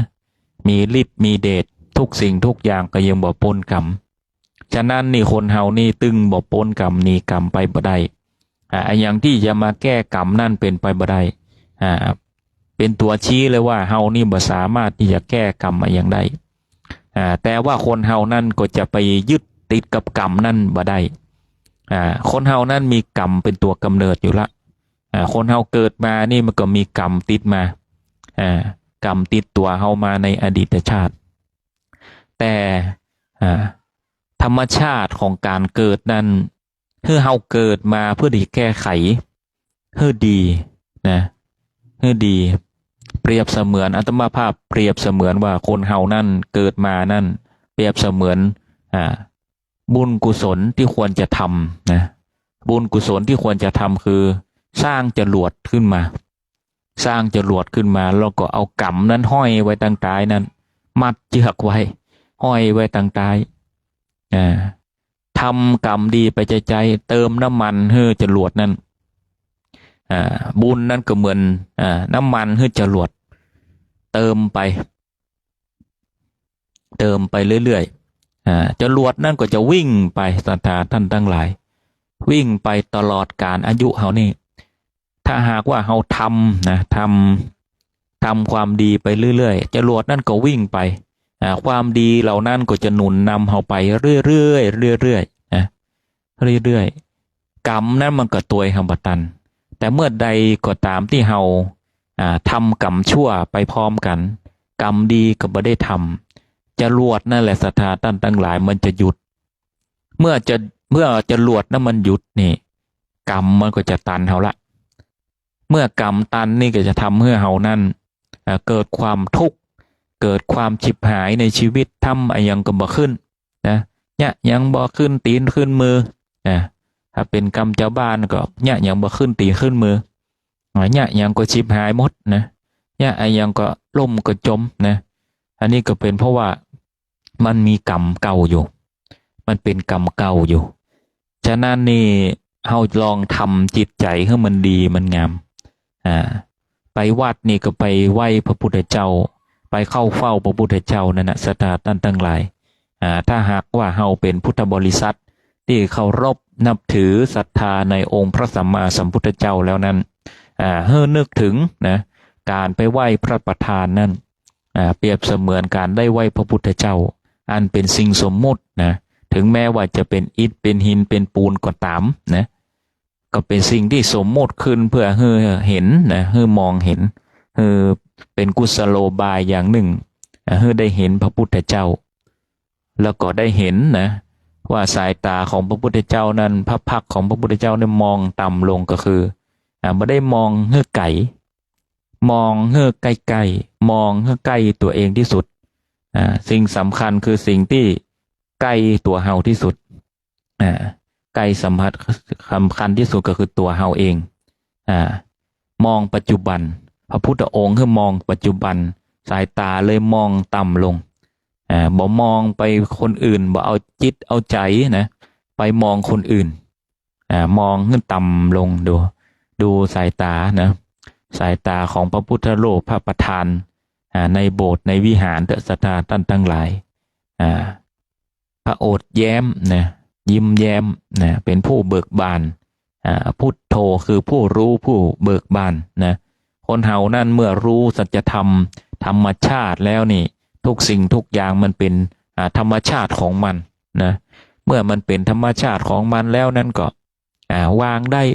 ปล่อยได้วางได้บ่ยึดบ่ติดบ่โกรธบ่แค้นใครบ่เอามายึดมาติดนะก็วางลงได้เมื่อวางลงได้ก็มองโลกให้มันสดใสศรัทธาท่านทั้งหลายมองโลกให้มันสดใสอย่าไปตุกกับมันอย่าไปตุกกับคนอื่นบางสิ่งบางอย่างนี่ใครบ่ดีก็จ้างมันถ้าเฮามองว่าคนนั้นบ่ดีคนนี้บ่ดีเอาจิตเอาใจไปผูกกับเขาโดยอัตโนมัติยิ่งในทุกวันนี้สื่อโซเชียลอะไรอย่างมันก็หันได้หลายทิศหลายทางในแอปอะไรอย่างต่างๆมันบ่เหมือนสมัยก่อนนี่เฮามีทีวีต่ออันอยากจะดูข่าวเฮาก็กดไปที่ช่องข่าวช่องละครช่องตลกแต่สมัยนี้มันสปะสปิสปะสปังร้อยอันปันอย่างอย่างมูขึ้นมาเต็มไปหมดน่ะมันทำให้จิตคนเฮานี่ฟุ้งซ่านโดยบ่ฮู้ตัวฟุ้งซ่านโดยบ่ฮู้ตัวรวมไปถึงบางทีนี่เขาโพดไอ้ยังโพดกินรูอยู่แปลงนะโพดคนเฮานี่โพดไอ้ยังมันก็โพดในสิ่งที่ดีมันน่ะโพดงามๆหูบงามๆไปแอวหั่นแอวนี่กินดีกินอย่างดีๆบางทีถ้าเฮาบ่มีนี่เฮาไปมองคนอื่นว่าเปิ้นมีนี่เกิดความทุกข์กันหมดเพราะว่าเอาตัวเองไปเปรียบเทียบคนอื่นบางคนนี่เอาเปรียบเทียบคนอื่นบ่พอได้ด้อยค่าตัวเองไปด้อยค่าตัวเองว่าเฮาบ่มีรวมไปถึงด้อยแม้กระทั่งว่าตนเองนะหน้าตานะคนอื่นอย่างมาเล่ามางามคนอื่นเพิ่นอย่างมางามอย่างมาดูดีนะบางทีมันก็งามเพราะแอปนะสวยเพราะแอปหล่อเพราะแอปสปะสปังปันอย่างนะศรัทธาท่านทั้งหลายถ้าเฮาเอาตัวเองไปเปรียบไปเทียบคนอื่นนี่มันจะด้อยตัวเองมาด้อยค่าตัวเองฉะนั้นอย่าลืมตัวตนของตนเองว่าเฮาเป็นใครเฮานี่สำคัญที่สุดใครจะดีจะงามเนี่ยใครจะร่ำจะรวยเนี่ยไม่ใช่เรื่องของเฮาเช่นกันเรื่องของเฮาคือความพยายามความอดทนไอ้อย่างที่เฮาทำอยู่เพื่อทำเพื่อถึงที่สุดพยายามเพื่อถึงที่สุดแล้วก็พยายามเพื่อหลายทางถ้าอยากร่ำอยากรวยก็หาให้มันหลายทางศึกษาให้หลายทางมีปัญญามีสตินะให้ประคับประคองด้วยกันคือหาปัญญาก่อนถ้าหากว่าขยันแล้วบ่มีปัญญานี่100 ปีก็บ่มีฉะนั้นนี่ขยันตัวมีสติตัวมีปัญญาตัวคิดให้รอบคอบนะคิดให้รอบคอบถ้าโอ้ถึงความรอบคอบนี่นะศรัทธาท่านทั้งหลายแล้วก็เป็นผู้รู้มากนี่นะพระพุทธเจ้านี่ยกย่องพระอานนท์นี่เป็นพระอุปถากข้างวรกายพระพุทธองค์อยู่เสมอคอยดูแลทุกสิ่งทุกอย่างแม้กระทั่งว่าการจดจำทุกสิ่งทุกอย่างที่พระพุทธองค์นั้นตรัสสอนนะ พุทธบริษัทรวมไปถึงอัครสาวกรวมไปถึงพระอรหันตาต่างๆนั่นคนที่อยู่ข้างพระวรากายพระพุทธเจ้าคือพระอานนท์ในธรรมนะแล้วก็ในบทสวดธรรมจักรนะขึ้นต้นว่าเอวัมเมสุตังเอกังสมยังภควานั่นนะเป็นกรรมของนะพระอานนท์ถ้าขึ้นด้วยว่าเอวัมเมสุตังนะเป็นกรรมอู้ของพระอานนท์เป็นกรรมอู้ของพระอานนท์ที่อู้ถึงว่าพระพุทธองค์นั้นสอนข้าพเจ้าอย่างไงสอนตรัสสอนยังไงกับข้าพเจ้านะเอวเมสุตังเอกังสัมมายังภควาปารณสียังอิสิปตเนมิคัทธาเยนะอันนี้ก็เป็นกรรมของนะพระอานนท์ซึ่งพระอานนท์นั้นนี่พระพุทธเจ้านี่ยกเพื่อเป็นเอตทัคคะด้านพระหูสูตรเป็นผู้ฟังมากเรียนมากเป็นผู้มีความฉลาดเป็นผู้มีสติปัญญาดีสติปัญญาดีแค่ไหนชนิดที่ว่าจดจำแล้วฟังแล้ววิเคราะห์แล้วนี่เมื่อจดจำทุกคำนะของพระพุทธเจ้านี่จดจำชนิดที่ว่าบ่ผิดแม้กระทั่งคำเดียวเลยบ่ลืมแม้กระทั่งคำเดียวพระอานนท์นี่นะบางคนบางท่านยังบ่รู้จักพระอานนท์ดีพระอานนท์นี่มีความจดจำที่แม่นยำอย่างยิ่งพระพุทธเจ้าตรัสสอนนะสาวกเมื่อย้อนกลับมาถามพระอานนท์ว่าเฮาตรัสอะไรอย่างไปพ้องหรือแม้กระทั่งว่าพระสาวกของพระพุทธเจ้านั้นกลับมาถามพระอานนท์นะหรือแม้กระทั่งว่ามาลองถามพระอานนท์นะพระอานนท์นี่ตอบได้ทุกคำและสามารถพูดได้ทุกคำเต้ากับคำของพระพุทธเจ้าบ่ผิดแม้แต่คำเดียวเลยพระพุทธเจ้าถึงยกพระอานนท์นั้นเป็นเอตทัคคะด้านพระหูสูตรนะพระหูสูตรคือผู้ที่มีการฟังมากเรียนมากนะจดจำดีมีปัญญาพระอานนท์นี่สุดยอด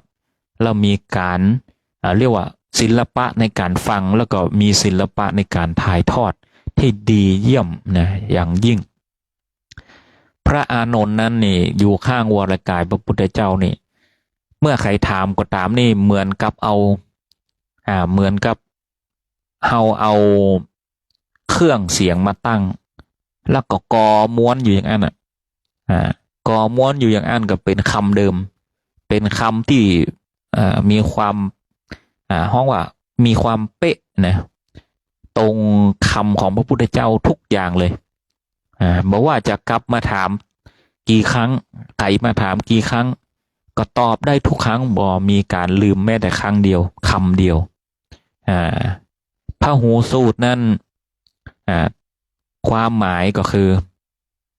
ผู้ฟังมากผู้เรียนมากมีปัญญามากเป็นผู้รู้ลึกรู้รอบรู้กว้างรู้ไกลรู้ลึกนี่ศึกษาให้ลึกนะลึกซึ้งอย่างก็ตามนะที่เราทำแล้วเราจะต้องศึกษาให้ลึกนะถ้าใครทำได้นะสัตตาท่านทั้งหลายเป็นอัจฉริยะชาตินี้นี่บ่มีคำว่าตกอับตกจนถ้าเป็นผู้ที่รู้ลึกรู้รอบรู้กว้างรู้ไกลรู้ลึกนี่ศึกษาให้ลึกซึ้งให้เข้าใจบอกว่าจะประเด็นอะไรอย่างบอกว่าจะการเรียนให้ศึกษาให้ลึกนะมีการจัดระเบียบการเรียนรู้เป็นขั้นตอนนะรู้ให้ลึกลงไปนะรู้รอบนะรู้รอบคือรู้ให้รอบรอบให้รู้รอบก็คือการรู้นะให้รอบองค์ประกอบของมันองค์ประกอบของมันมีอะไรอย่างพ่องรู้กว้างออกไปอีกรู้จากกรอบนั้นก็กว้างออกไปกว้างออกไปว่าสามารถสมมุติว่าเฮาใจเฮาเฮียนสิ่งที่เฮาเฮียนนี้สามารถเอาไปใจอย่างได้พ่องใจอย่างได้พ่อง แล้วก็ต่อยอดอย่างไปได้พ่องมันจะต่อยอดไปไหนได้พ่องรู้ไกลก็คือว่าเมื่อเฮาฮู้ณปัจจุบันนี้เฮาสามารถเอาไปใช้อะไรได้ในอนาคตฉะนั้นนี่เราจะต้องรู้ลึกรู้รอบรู้กว้างรู้ไกลนี่เป็นทักษะการเรียนรู้ที่ลึกซึ้งอันนี้เป็นทักษะของพระอานนท์พระอานนท์จึงมีความเฉลียวฉลาดอย่างยิ่งและเป็นผู้ที่ชอบศึกษาและจดจำแม่นยำอย่างยิ่งในคุณสมบัติในพหูสูตรนั้นมีอยู่5ประการประการที่1คือพหูสัจจะพหูสัจจะคือความตั้งใจที่จะฟังคนเฮานั้น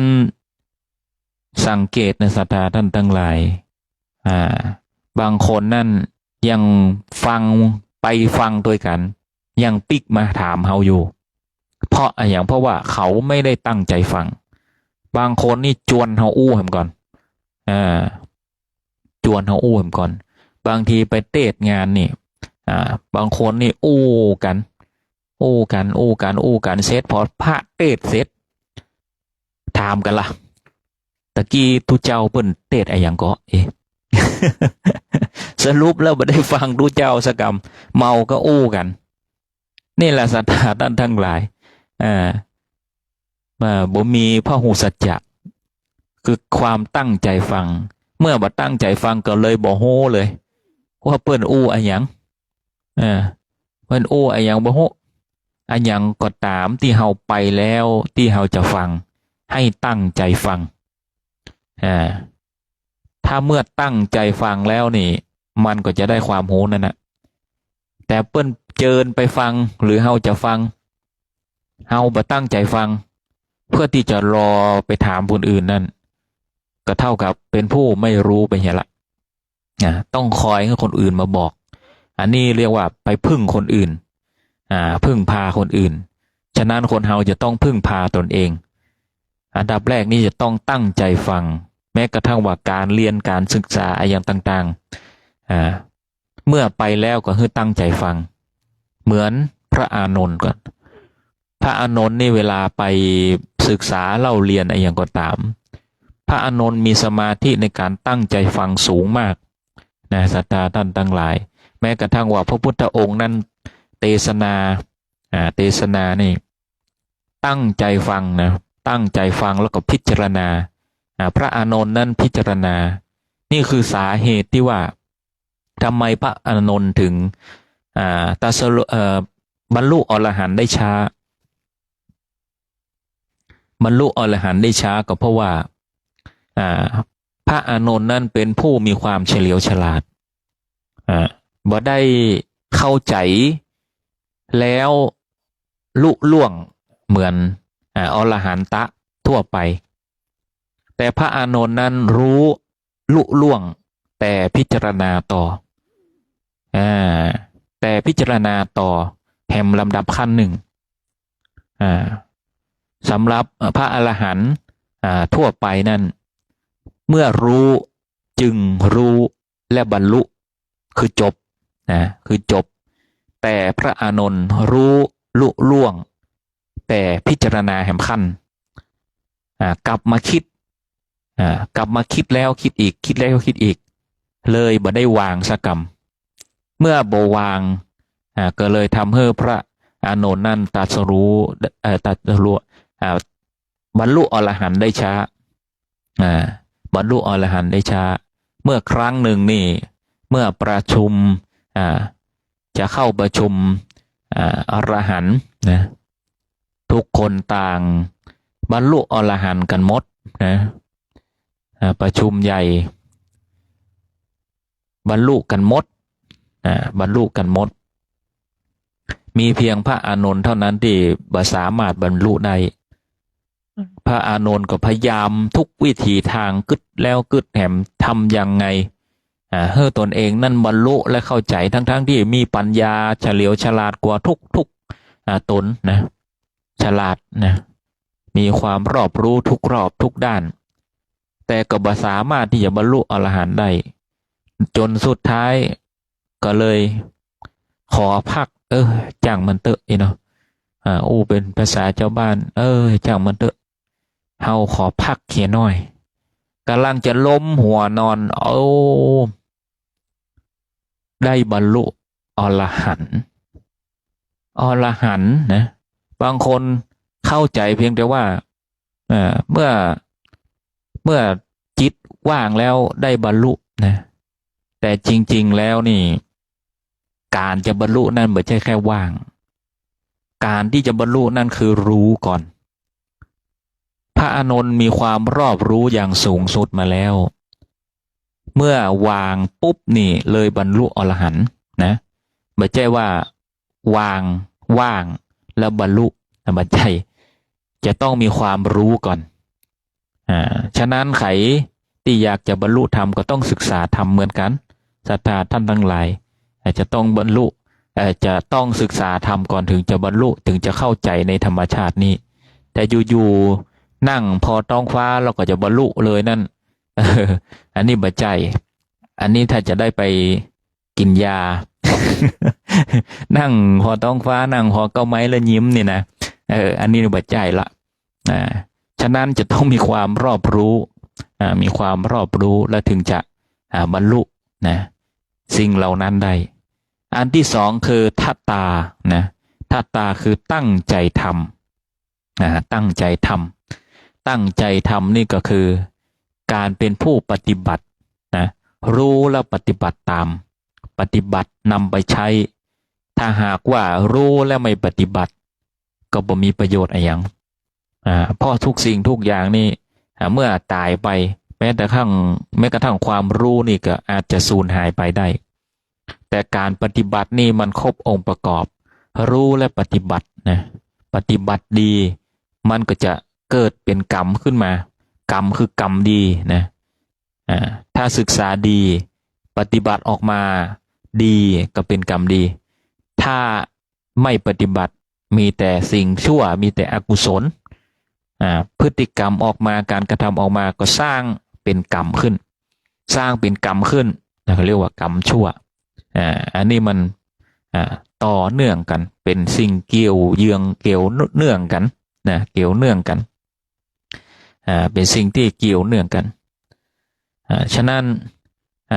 ทำอะไรอย่างก็ให้ตั้งใจทำเมื่อคิดว่าเราทำดีแล้วก็ตั้งใจทำในสิ่งนั้นเรียกว่าตั้งใจทำอันที่สามคือวจสาปริจิตตาวจสาปริจิตตาคือตั้งใจท่องตั้งใจท่องนี่ก็คือเมื่อเราฟังแล้วทำนี่ก็เหมือนกับว่าเรารวมไปถึงการจดจดจำการจดเมื่อจดแล้วจำแล้วก็เอามาท่องนี่ก็คือการทบทวนนำมาทบทวนทบทวนในสิ่งที่เราฟังในสิ่งที่เราทำไปแล้วนั้นเอามาทบทวนให้ดีว่าเราได้ยินได้ฟังได้ทำอันอย่างไปพ่องพิจารณาต่อไปเป็นข้อที่สี่มนัสสานุเบกขคือตั้งใจคบคิดพิจารณาคบคิดพิจารณาเมื่อได้ยินได้ฟังมาแล้วนี่พิจารณาพระอานนท์นั้นพิจารณาอย่างที่อาตมาภาพอุปตะกี้เมื่อรู้มาแล้วนี่เอามาพิจารณาต่อมาพิจารณาต่อเพื่อแตกฉานบางสิ่งบางอย่างบางคำนี่เฮาโฮมาก็เพียงแต่เพลินแต่เอามาพิจารณาดูแล้วนี่มันมีอะไรอย่างมากกว่าคำนั้นบางทีบางอย่างคำหนึ่งนี่มันลึกซึ้งศรัทธาท่านทั้งหลายเมื่อเฮานำมาพิจารณาถ้าคิดว่าคำเหล่านั้นความรู้เหล่านั้นนี่เป็นสิ่งที่ดีเราต้องกลับมาพิจารณาแห่งกรรมหนึ่ง แม้กระทั่งว่าหลักธรรมนี่ก็ต้องกลับมาพิจารณาอย่างอาตมาภาพอู้ถึงเรื่องศีลเนาะศีลคืออย่างคือความปกติอย่างที่อาตมาภาพอู้ไปมันปกติอย่างใดปกติอย่างใดก็ต้องมากลับมาพิจารณาเฮาเป็นมนุษย์นี่ไอ้อย่างคือความปกติของมนุษย์เราจะต้องกึดละมนุษย์ก็ต้องกึดต่อมนุษย์เป็นสัตว์สังคมเมื่อสัตว์สังคมนี่สัตว์สังคมสังคมประกอบไปด้วย2 คนขึ้นไปนะเป็นสังคม2 คน3 คนนะขึ้นไปฉะนั้นมากกว่าตัวเรานี่ก็เรียกว่าสังคมละฉะนั้นเราจะต้องพิจารณาว่าในการดำเนินชีวิตนี้เราจะอู้อย่างใดกับผู้อื่นจะต้องปฏิบัติอย่างใดกับผู้อื่นถึงจะปกติอู้แบบไหนอู้มึงอู้กูกะหู้จักกันครั้งแรกอู้มึงอู้กูใส่อันนี้ปกติหรือไม่ก็บ่ปกตินี่แหละศรัทธาท่านทั้งหลายใช้กิริยาอย่างใดนะเจอกันเจอผู้หลักผู้ใหญ่บ่ไหวกะบ่เคารพกะถ้าบ่ไหวบ่เคารพเรียกว่าปกติไหมก็บ่ปกติก็บ่ปกติฉะนั้นคำว่าปกติอันถือว่าเป็นศีลนี่ก็คือทำให้มันปกติเจอผู้หลักผู้ใหญ่ไหวเคารพนอบน้อมทำให้มันเป็นปกติไอ้อย่างที่มันสร้างมาแล้วนี่มนุษย์สร้างขึ้นมาแล้วปฏิบัติตามกันให้เกิดความสุขความสงบอันนั้นเรียกว่าปกติปกติพิจารณาดังนี้คือการกลับมาตั้งใจคบคิดพิจารณามันอันไหนดีอันไหนบ่ดีพิจารณาตามนั้นแม้ข้อต่อไปเป็นข้อ5ทิฏฐิยาสุปฏิวิฏฐาทิฏฐิยาสุปฏิวิฏฐาคือความเข้าใจแจ่มแจ้งเมื่อพิจารณาแล้วจะเกิดความแจ่มแจ้งศรัทธาท่านทั้งหลายที่เฮาว่าอ๋อเนี่ยคำว่าอ๋อเป็นคำอุทานของความแจ่มแจ้งศรัทธาท่านทั้งหลายอย่างก็ตามที่เฮาเข้าใจแล้วเฮาจะอุทานออกมาอ๋อนั่นแหละคือความแจ่มแจ้งฉะนั้นเฮาจะต้องพิจารณาเรียนรู้พิจารณาให้ดีให้ลึกซึ้งและเฮาจะเข้าใจเหมือนกันบางคนนี่อ่านหนังสือบ่ค่อยรู้เรื่องเพราะว่าบ่ได้ตั้งใจจดจ่อในแต่ละคำและพิจารณาถ้าเฮาจดจ่อในแต่ละคำและพิจารณาไปตัวนั้นอันนั้นเรียกว่าอ่านอันนี้เรียกว่าอ่านโดยสมบูรณ์แบบอ่านไปแล้วเข้าใจและพิจารณาแต่บางคนอ่านแค่ให้มันผ่านตานี่บ่ฮ้องว่าอ่านบ่ฮ้องว่าอ่านศรัทธาท่านทั้งหลายฉะนั้นนี่คนอ่านน้อย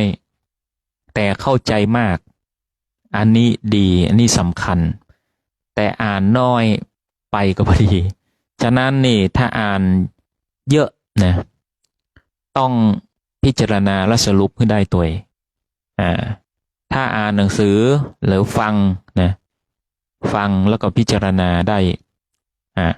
พิจารณาได้ตามเหตุตามสมควรของมันได้เนี่ยเรียกว่ายอดเยี่ยมศรัทธาท่านทั้งหลายบางคนเฮานี่ส่วนมากเฮาอ่านหนังสือกันน้อยไม่ใช่ว่าบ่มีปัญญาไม่ได้อู้หมายถึงว่าคนเฮาทุกวันนี้อ่านหนังสือ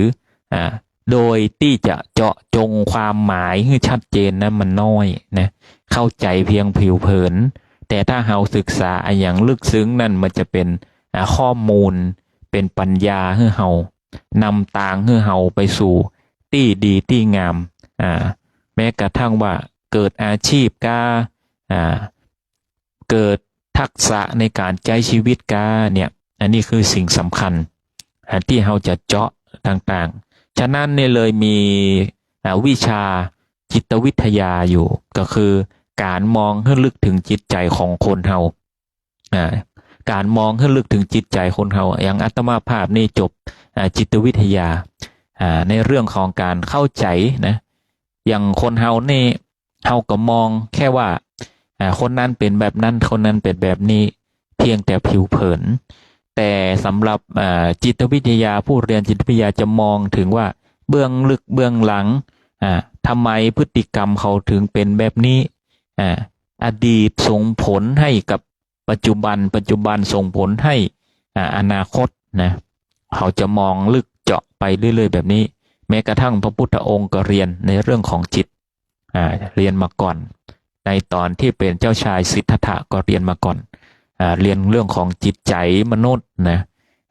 ถ้าเราโหจิตใจของมนุษย์นี่เราก็จะเข้าใจธรรมชาติได้ง่ายธรรมชาติของมนุษย์คนเฮานั้น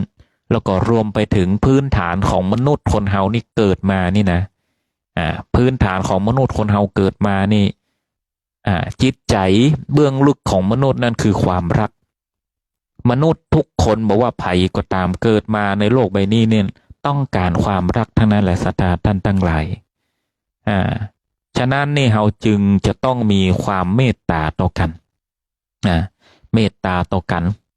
มีความเมตตาในพรหมวิหารสี่นั่นก็บอกมีไว้นะได้ศึกษาเหมือนกันพรหมวิหารสี่ก็คือหลักธรรมของมนุษย์นั่นที่มีจิตใจดีงามสูงสุดเหมือนดังพรหมศรัทธาท่านทั้งหลายมีจิตใจเหมือนดังพรหมอูง่ายๆคือพรหมวิหารสี่คือมีความเมตตากรุณามุทิตาอุเบกขาศรัทธาท่านทั้งหลายอันนี้ที่จะประคับประคองให้คนเฮานั้นอยู่เย็นเป็นสุขกันก็คือมีความเมตตาต่อกันเมตตาต่อกันอยากให้ผู้อื่นนั้นมีความสุข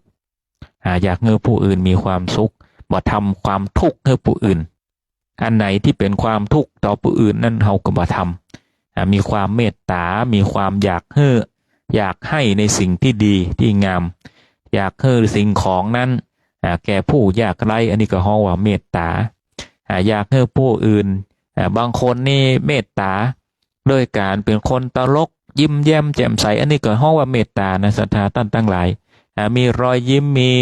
หน้าตาเบิกบานมีสายตาที่มีความเมตตายิ้มแย้มหน้าตาสดใสอันนี้ก็เรียกว่ามีความเมตตาอยากให้คนอื่นนั้นสดใสยิ้มแย้มหัวเราะตามอันนี้ก็เป็นถือว่าเป็นผู้ที่มีความเมตตานะ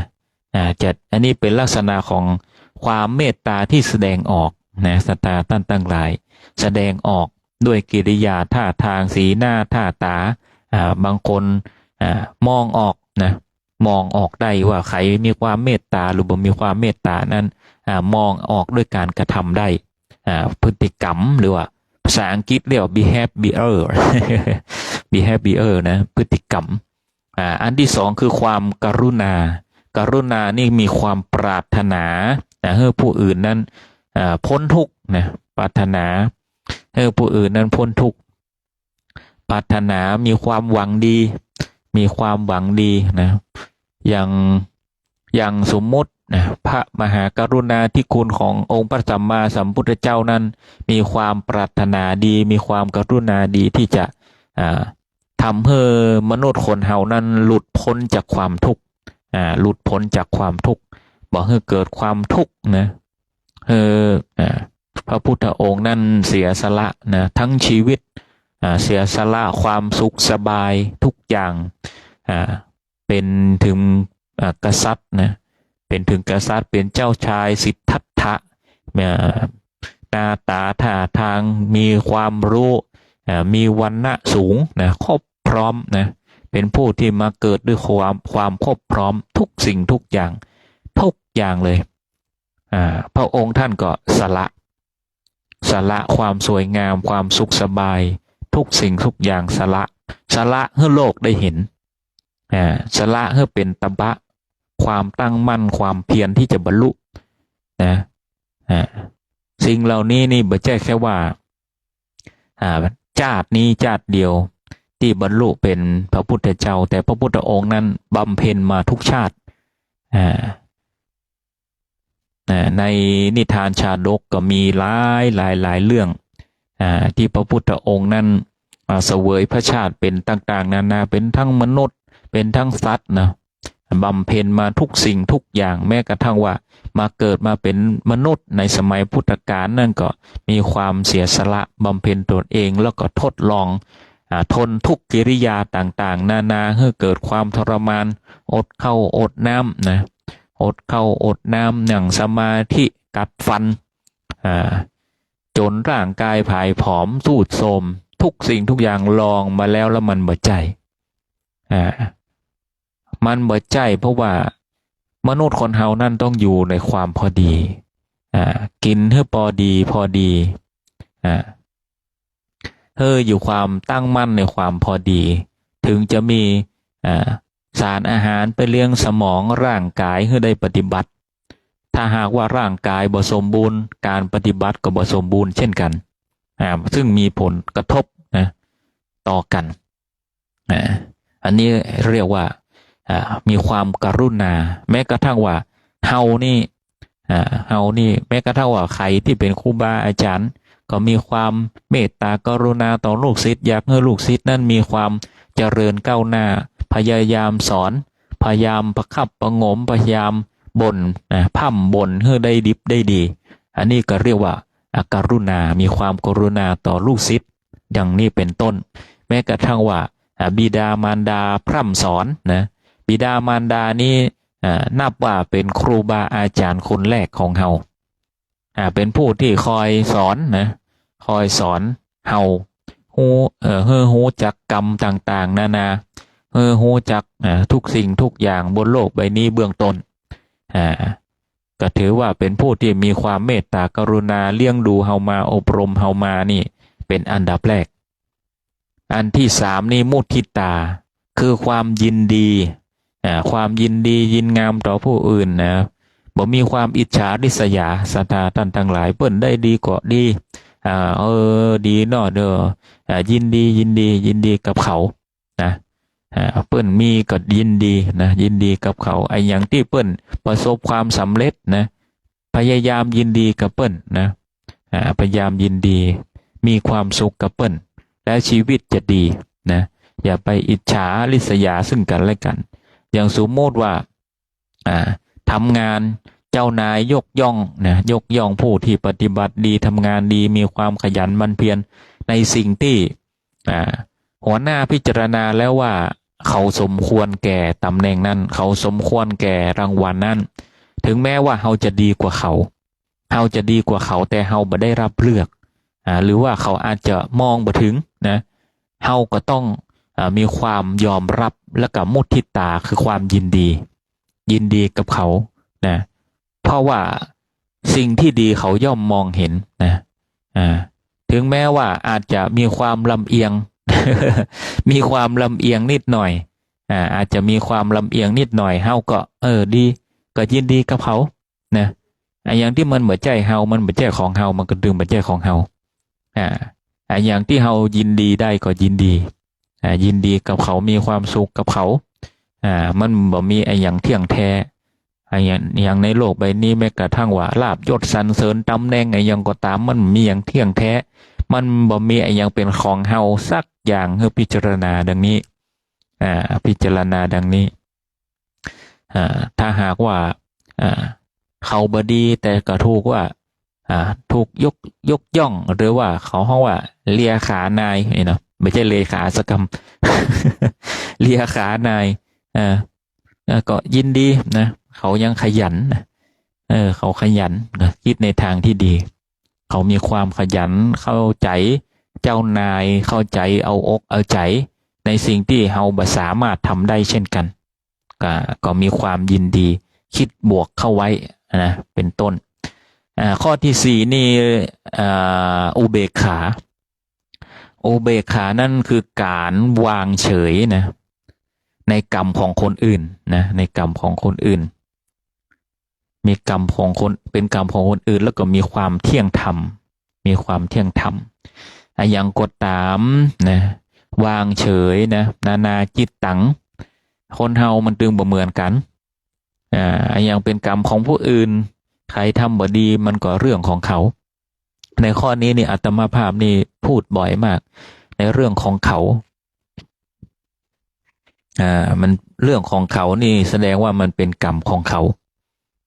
ใครบดีใครกิริยาบดีนั่นมันเป็นเรื่องของเขามันไม่ใช่เรื่องของเฮาที่เฮาจะ เอาชีวิตเฮาเอาความสุขเฮาไปแลกกับสิ่งเหล่านั้นในขณะที่เฮานี่มีความสุขอยู่เฮาจะให้เขามาขโมยความสุขเฮาด้วยความที่เขาบ่ดีอันนี้สมควรแลกหรือไม่ต้องถามใจตัวเองก่อนเฮาจะเอาความหงุดหงิดกุ้มใจโศกเศร้าเสียใจมองใจ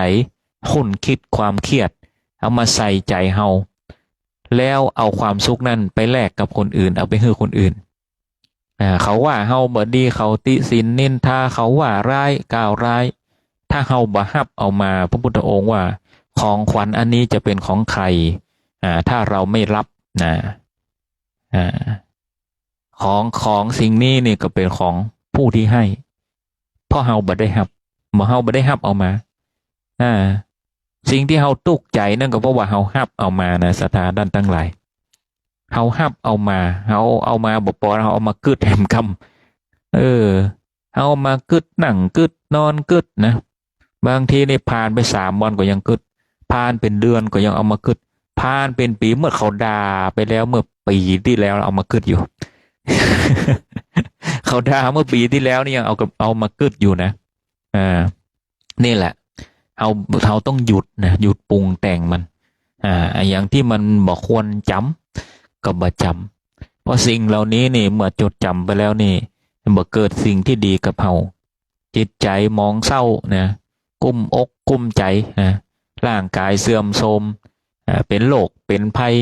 แก่ตัวแก่ตนเปรียบเสมือนกับกิเลสนี่พระอานนท์นี่เปรียบไฟนี่เหมือนกิเลสยังก็ตามนี่เกณฑ์กิเลสตัณหาเป็นความรักโลภโกรธหลงนี่มันฮ้อนนะมันฮ้อนบึดนะสังเกตนะคนเฮานี่เวลาโกรธนี่มันฮ้อนมันไหม้ความวิตกกังวลนี่มันจะฮ้อนขึ้นหน้าขึ้นตาฮ้อนตัวฮ้อนใจความทุกข์ก็เหมือนกันความพิษก็เหมือนกันทำอันอย่างพิษนี่มันกังวลกระวายฮ้อนอกฮ้อนใจร้อนลุ่มนะกระสับกระส่ายไปหมดพระอานนท์นั้นเปรียบเสมือนไฟอย่างก็ตามเมื่อเกิดขึ้นแล้วในความวิตกกังวลนั้นเกิดขึ้นแล้วในกิเลสตัณหานั้นเปรียบเสมือนไฟที่มันจุดแล้วมันลุกขึ้น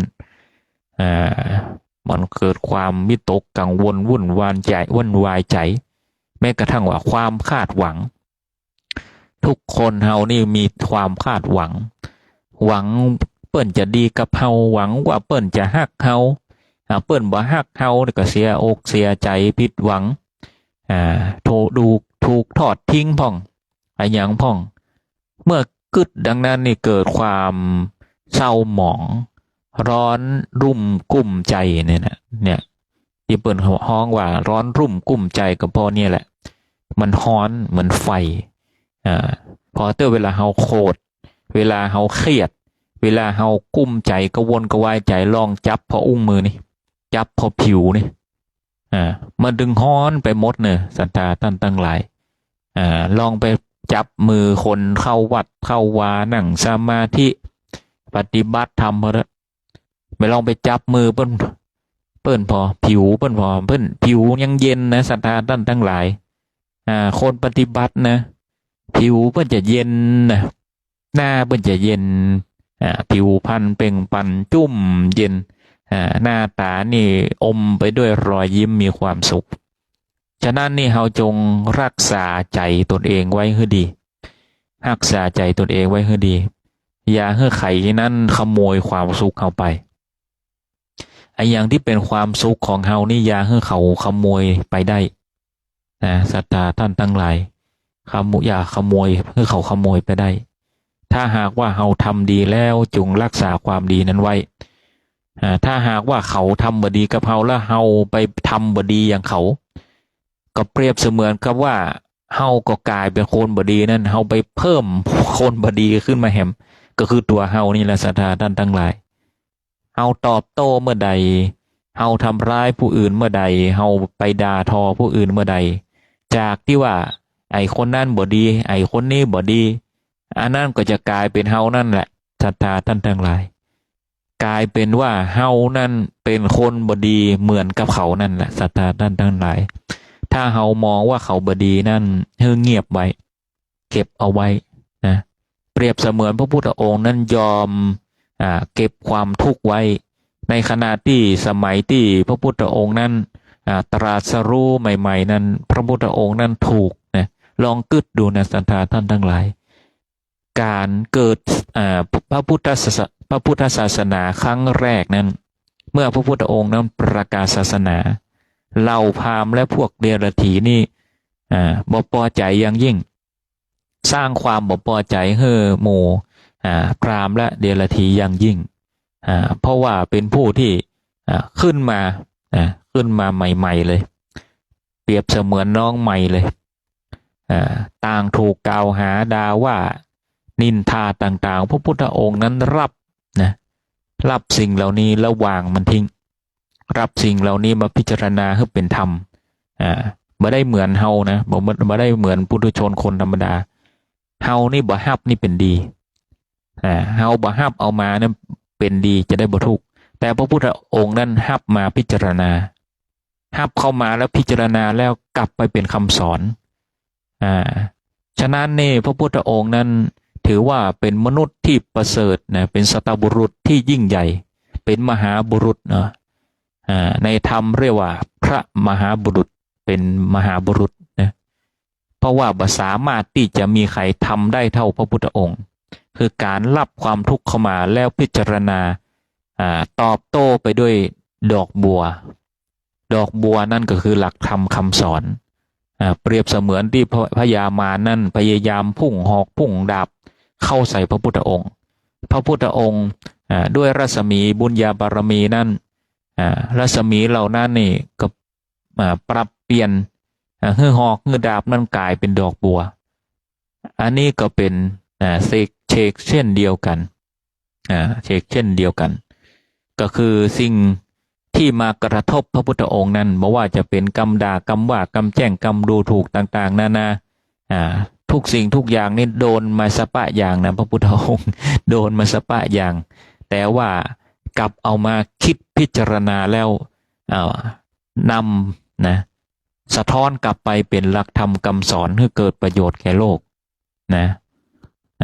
อันนี้คือสิ่งที่พระมหาบุรุษนี่เป็นผู้ที่ยอดเยี่ยมที่สุดเป็นครูของมนุษย์และเทวดาทั้งหลายเป็นที่ยอมรับอย่างยิ่งมีตัวมีตนจริงๆมีพระไตรปิฎกมีหลักธรรมคำสอนที่น่าศึกษาน่าสนใจอย่างมากมายถ้าใครได้ศึกษานี่จะสนุกเพลิดเพลินอย่างยิ่งเพราะว่าบางสิ่งบางอย่างเฮาก็ยังมืดบอดอยู่บางทีเฮาได้ฟังธรรมครูบาอาจารย์หลายตนหลายท่านที่ได้มาอู้ในสถานีวิทยุ104.50นี่ก็ได้ถือว่าเป็นการเบิกตาให้สว่างด้วยธรรมหลักธรรมคำสอนของพระพุทธองค์นี่แม้จะผ่านมาแล้วนี่หลังจากที่พระพุทธองค์นั้นปรินิพพานนานแล้ว 2,568 ปีเท่ากับพ.ศ. พุทธศักราชของไทยเฮานี้ก็ยังสามารถที่ยังใช้ได้กับปัจจุบันใช้ได้กับปัจจุบันนำไปปรับใช้ในการใช้ชีวิตในการศึกษาด้วยปัญญาการทำมาหากินสัมมาอาชีวะการทำมาหากินการเลี้ยงชีพชอบมีอยู่ในมรรคฉะนั้นนี่เฮาศึกษาก็เพื่อที่จะนำไปใช้นะศรัทธาท่านทั้งหลายแล้วก็ทำให้จิตใจเฮาสงบทำให้จิตใจเฮาสงบบ่ดีไปฟุ้งซ่านกับมันอย่างที่เฮาสามารถทำได้เฮาก็ทำแล้วก็ทำให้มันสุดกำลังอย่าไปหวังอย่างมันมากกับโลกใบนี้อยู่กับความพอดีถ้ามันบ่ร่ำบ่รวยก็เนี่ยเฮาก็อยู่แบบเนี้ยบ่ต้องไปทะเยอทะยานอย่างมันมากแต่ก็ต้องมีความพยายามต้องมีความพยายามอย่าไปหยุดอย่าไปหยุดคิดอย่าไปหยุดคิดอย่าไปหยุดเรียนอย่าไปหยุดสร้างแต่ให้ลดความทะเยอทะยานให้อยู่กับความพอดีเลี้ยงตัวได้อยู่กับความพอดี เพราะว่ามนุษย์นั้นเราจะต้องกินต้องใจจะต้องมีกินมีใจนะเพราะว่าขาดปัจจัยสี่ไปก็บ่สามารถที่จะดำเนินชีวิตอยู่ได้ฉะนั้นเนี่ยอย่าให้ร่างกายอดอยากให้มีที่พักอาศัยเจ็บป่วยเมื่อยไข้ให้มียารักษาให้มีปัจจัยสี่นี่อยู่บ่มีสิ่งต่างๆอย่างอื่นนี่บ่มีโทรศัพท์เราก็ยังมีชีวิตอยู่ได้บ่มีสื่อโซเชียลสักวันหนึ่งสมมติว่าคลื่นลมแอปลมอะไรอย่างต่างๆเฮาก็ยังมีชีวิตอยู่ได้สถานตั้งหลายบ่มีรถเฮาก็ยังอยู่ได้นะเก็บผักเก็บไม้ยังกินได้ชีวิตจริงๆแล้วจริงๆแล้วเฮาอยู่ได้แต่เฮาไปห้อยโหนอยู่กับกระแสแห่งโลกที่จะต้องตามนะในสังคมทุกวันนี้แม้กระทั่งอาตมาภาพเองนี่ถ้าบ่มีโทรศัพท์นะก็บ่สามารถที่จะเผยแพร่หลักธรรมได้ในปัจจุบันนี้ได้นั้นน้อยยิ่งอย่างสมมติว่าถ้าคนมาวัดถ้าเทศในวัดก็ได้เหี่ยสัก10 คน20 คนนะศรัทธาท่านทั้งหลายถ้าในวัดเทศในวัดก็จะได้เหี่ย10 คน20 คนบางทิศก็จะมีสัก10 ปลายคนบางทิศก็จะมีสัก10 คนฉะนั้นนี่สื่อก็เป็นสิ่งสำคัญอย่างยิ่งเช่นกันแต่อยู่ที่เฮาว่าเฮาจะนำไปใช้ให้มันเกิดประโยชน์ได้อย่างไรเกิดนำไปใช้ประโยชน์อย่างใดเอาใช้โทรศัพท์เพื่ออย่างโทรเฮาโทรหากันทุกเวลาก็บ่ใช่เอาไว้ติดต่อสื่อสารในบางครั้งในบางคราวในความจำเป็นในการติดต่อสื่อสารอันนี้คือหน้าที่ของโทรศัพท์ในสมัยก่อนแต่ปัจจุบันนี้หน้าที่ของโทรศัพท์นั้นเอาไว้ศึกษาหาความรู้หาความเพลิดเพลินไปตามๆกันในยุคสมัยนี้แต่ถ้าหากว่าเอาลึกๆจริงๆตามธรรมนะก็ไม่ได้จำเป็นอย่างมากมายแต่ว่าในยุคปัจจุบันนี้มนุษย์จำเป็นต้องวิ่งตามกระแสแห่งโลกนะวิ่งตามกระแสแห่งโลกเพราะว่าถ้าหากบ่มีก็ติดต่อกันบ่ได้ทำงานบ่ได้หาความรู้อย่างก็ยากนะบางทีข้อมูลอย่างต่างๆนานาความรู้เฮาก็จะต้องใช้โทรศัพท์นี่แหละบันทึกไว้หาข้อมูลอย่างอ่านอย่างจดจำแม้กระทั่งว่ารูปภาพรูปถ่ายทุกวันนี้นักศึกษาน้องๆหนูๆก็จำเป็นต้องได้ถ่ายคลิปได้ถ่ายวิดีโอเป็นห้องว่าความรู้หรือว่าเป็นงานที่จะส่งครูบาอาจารย์ฉะนั้นสิ่งเหล่านี้จึงเป็นสิ่งสำคัญที่จะขาดมาได้แต่ถ้าสมัยก่อนนั้นคิดว่าสังคมก้มหน้านะสมัยก่อนนี่คนที่บอกว่าสังคมก้มหน้ามาเดี๋ยวนี้ก้มกันหมดละ ก้มกันหมดละก้มกันหมดละอันนี้บ่ได้ตีเตือนเล่าหน้ากันถึงความจำเป็นถึงความจำเป็นมันก็จำเป็นเพราะว่ายุคนี้เนี่ยเฮาก็บางทีก็ต้องมีความเพลิดเพลินเนาะการใช้ชีวิตสังคมภายนอกบางทีเฮาจะเครียดอย่างเดียวจะทำงานอย่างเดียวมันก็จะเครียดไปฉะนั้นจะต้องมีความเพลิดเพลินเข้ามาบางคนก็เล่นเกมบางคนก็ดูคลิปตลกอย่างก็ว่ากันไปถ้าหากว่าจิตใจเฮาไม่ได้สร้างความหม่นเศร้าอย่างฉะนั้นเฮาก็ทำไปในสิ่งที่เฮาพอใจนะพอใจในสิ่งนั้นเพื่อเกิดความสุขแต่ส่วนอย่างที่มันเสพแล้วมันเป็นพิษเป็นภัยอย่างเช่นข่าวบดีก็อย่างบดีเฮาก็ใจสติปัญญาพิจารณาแล้วก็วางมันลงถ้าวางบ่ได้นี่เฮาก็จะเป็นเครียดไปเศรษฐกิจบ่ดีสังคมบ่ดีเรื่องนี้ก็ไปใหญ่ละเกิดไปใหญ่แล้วฟุ้งซ่านนอนบ่หลับแล้วกินไม่ได้ละ ฉะนั้นนี่ผ่อนคลายนะแต่พอดีเลือกเสพเลือกสร้างอย่างที่มันดีๆอ่อนสมัยนี้ก็อย่าให้มันติดเกมไปติดเกมบางทีเป็นการละทิ้งเอาว่าการศึกษาการเรียนรู้ไปฉะนั้นนี่เป็นช่วงวัยที่ควรที่จะพัฒนาด้านสติปัญญาความรู้ก็ต้องแบ่งเวลาให้น้องๆหนูๆนะอย่าไปเพลิดเพลินจนเกินไปบางคนบางท่านเห็นในข่าว อ่าเอาใจนะเอาใจลูกเอาใจเต้าเฮ้อติดโทรศัพท์มือถือเล่นเกมพอวันหนึ่งนี่พ่อแม่บ่เฮ้อเล่นเกิดความหงุดหงิดโมโหเป็นนิสัยก้าวร้าวไปเลยก็มีฉะนั้นนี่เราจะต้องสร้างระเบียบสร้างระเบียบให้กับเด็กตัวสร้างระเบียบตั้งแต่ตอนนี้ให้มีเวลาในการเล่น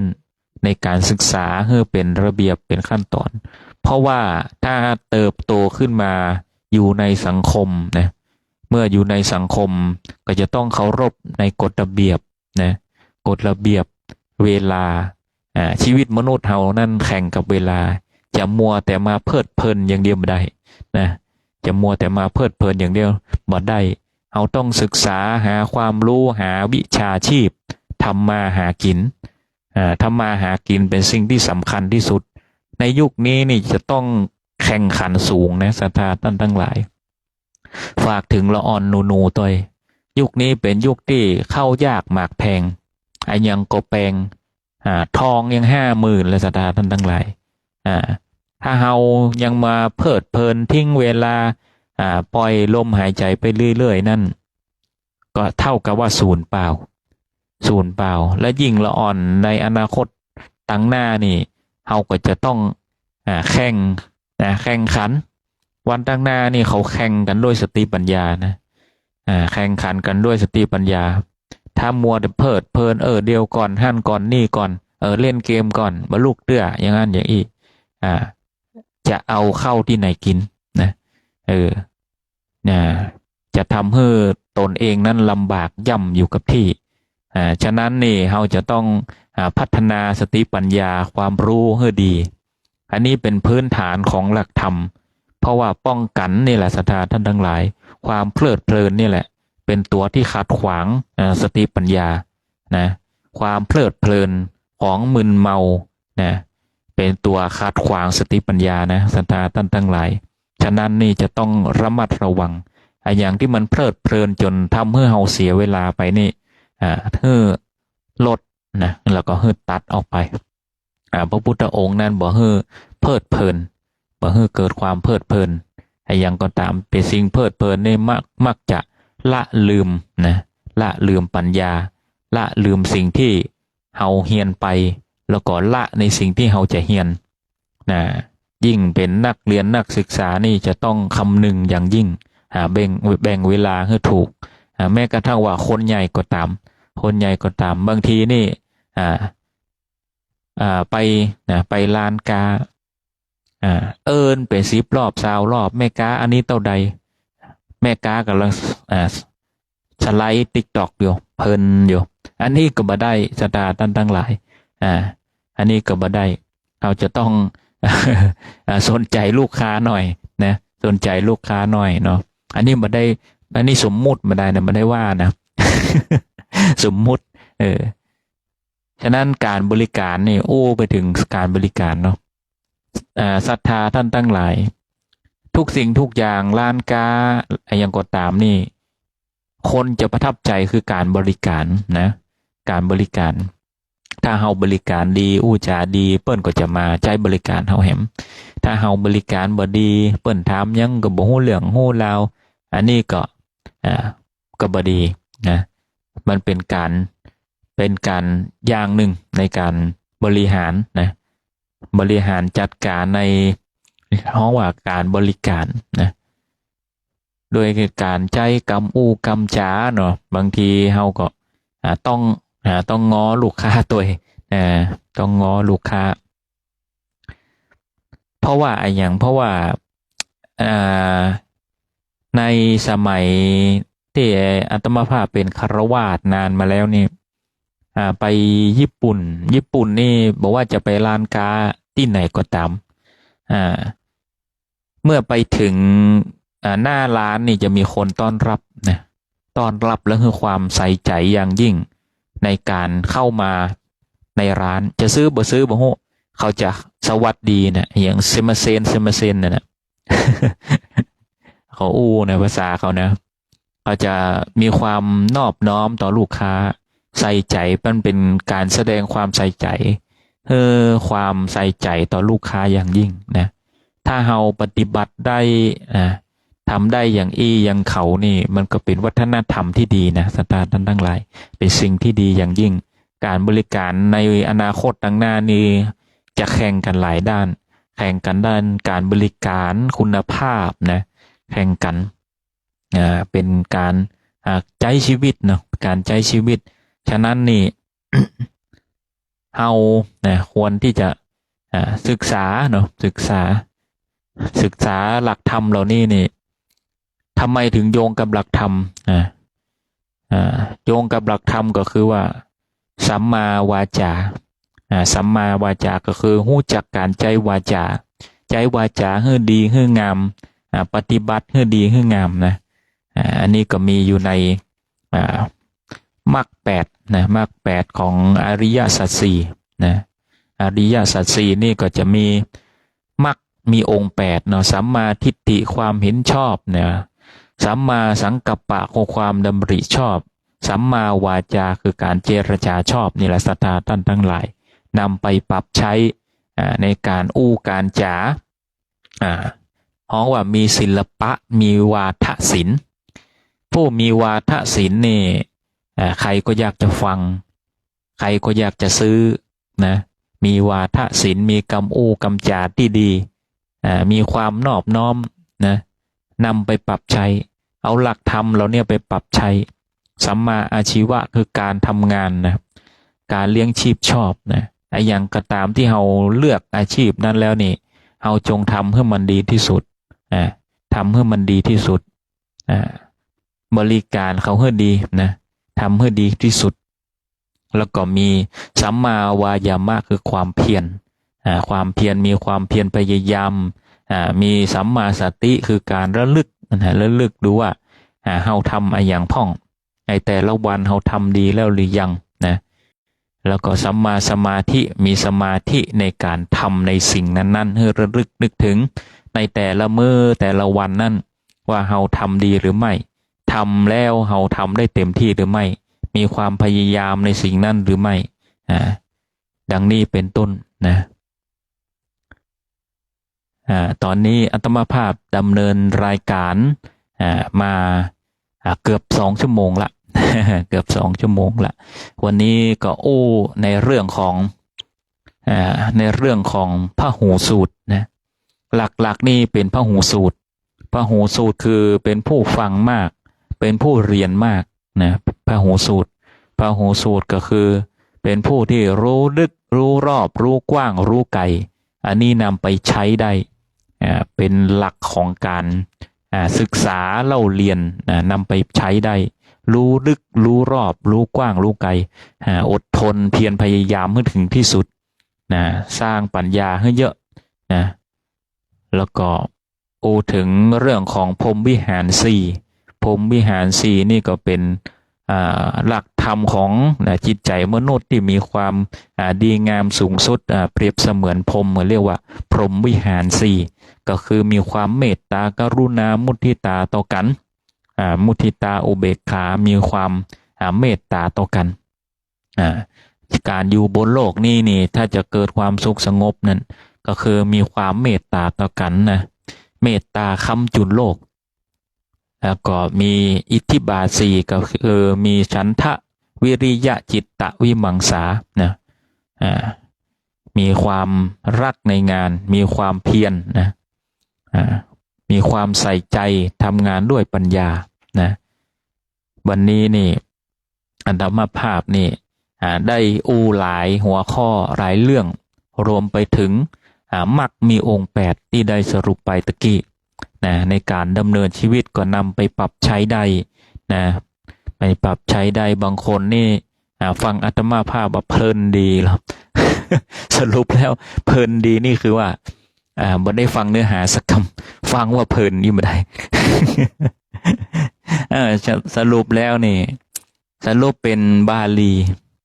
วัทันโตเศรษโถมนุษย์เสสุนะในหมู่มนุษย์ทั้งหลายนี่ผู้ฝึกตนดีแล้วย่อมเป็นผู้ที่ประเสริฐสุดฉะนั้นนี่เราควรที่จะฝึกตนนะฝึกตนนะก็คือเอาหลักธรรมคำสอนนี่นำไปใช้นะ จะไหว้พระพุทธเจ้าเป็นร้อยเตื้อพันเตื้อหมื่นเตื้อด้วยอามิตรบูชานะพระพุทธเจ้าว่านะพระพุทธเจ้าตรัสสอนว่าจะสักการะเฮาด้วยเครื่องไอ้อย่างก็ตามด้วยเครื่องที่เลิศหรูที่สุดสวยงามที่สุดหาที่ไหนบ่ได้ก็ยังบ่เต้านะเอาหลักธรรมของพระพุทธองค์นี่ไปปรับใช้นำไปใช้อันนั้นจึงเรียกว่าบูชาเราเป็นที่สุดนี่แหละศรัทธาท่านทั้งหลายพุทธบริษัทท่านทั้งหลายการที่จะได้พบกับพระพุทธเจ้านั้นพระพุทธองค์ยังตรัสว่าผู้ใดเห็นธรรมผู้นั้นเห็นเราผู้ใดเห็นเราผู้นั้นเห็นธรรมฉะนั้นผู้ที่เห็นธรรมของพระพุทธองค์แล้วนั้นก็เท่ากับว่ามีพระพุทธองค์นั้นอยู่ในอกในใจแล้วอาตมาภาพดำเนินรายการมาพอสมควรสมัยก็จะได้จากลากันไปก่อนนะในรายการนะว่าถ้าทำนำใจในวันนี้ในคลื่นวิทยุ 104.50 วัดฝ่ายหินจังหวัดเชียงใหม่สถานีคลื่นวิทยุเพื่อการศึกษาพุทธศาสนาและวัฒนธรรมเมตตาโดยท่านพระครูสมุวิสุวัตรวรกิจโจเจ้าอาวาสวัดฝ่ายหินเป็นผู้อำนวยการสถานีวิทยุแห่งนี้ก็จะได้มาพบกันในทุกวันอาทิตย์ตั้งแต่เวลา 8 นาฬิกาจนถึง 10 นาฬิกาด้วยกันอยู่กับอาตมาภาพพระชัยวัฒนชโยหรือว่าพระอาจารย์บอมวัดสปุงน้อยอำเภอป่าซางจังหวัดลำพูนทั้งนี้ก็จะได้มาพบมาปะกันในอาทิตย์หน้าก็จะได้มาว่าถ้าทำนำใจเอาหลักธรรมคำสอนนะมาเพื่อให้ศรัทธาพุทธบริษัทท่านทั้งหลายนั้นได้สดับรับฟังและนำไปปรับใช้เกิดความสุขกายสบายใจกันทั่วหน้าท้ายที่สุดนี้อาตมาภาพขออ้างอิงคุณพระศรีรัตนตรัยโปรดอำนวยอวยพรให้ทุกคนทุกท่านนั้นประสบกับอัฏฐวิบูลย์มนุษย์ผลด้วยอายุวรรณสุขภละปฏิภาณปฏิสารสมบัตินะคิดสิ่งใดนะขอให้สมดังความมุ่งมา่ปรารถนาทุกสิ่งทุกประการอัตภาพดำเนินรายการมาพอสมควรสมัยแก่เวลาก็คงต้องได้จากลากันไปก่อนแล้วก็ได้พบกันใหม่ในอาทิตย์หน้าขอเจริญพร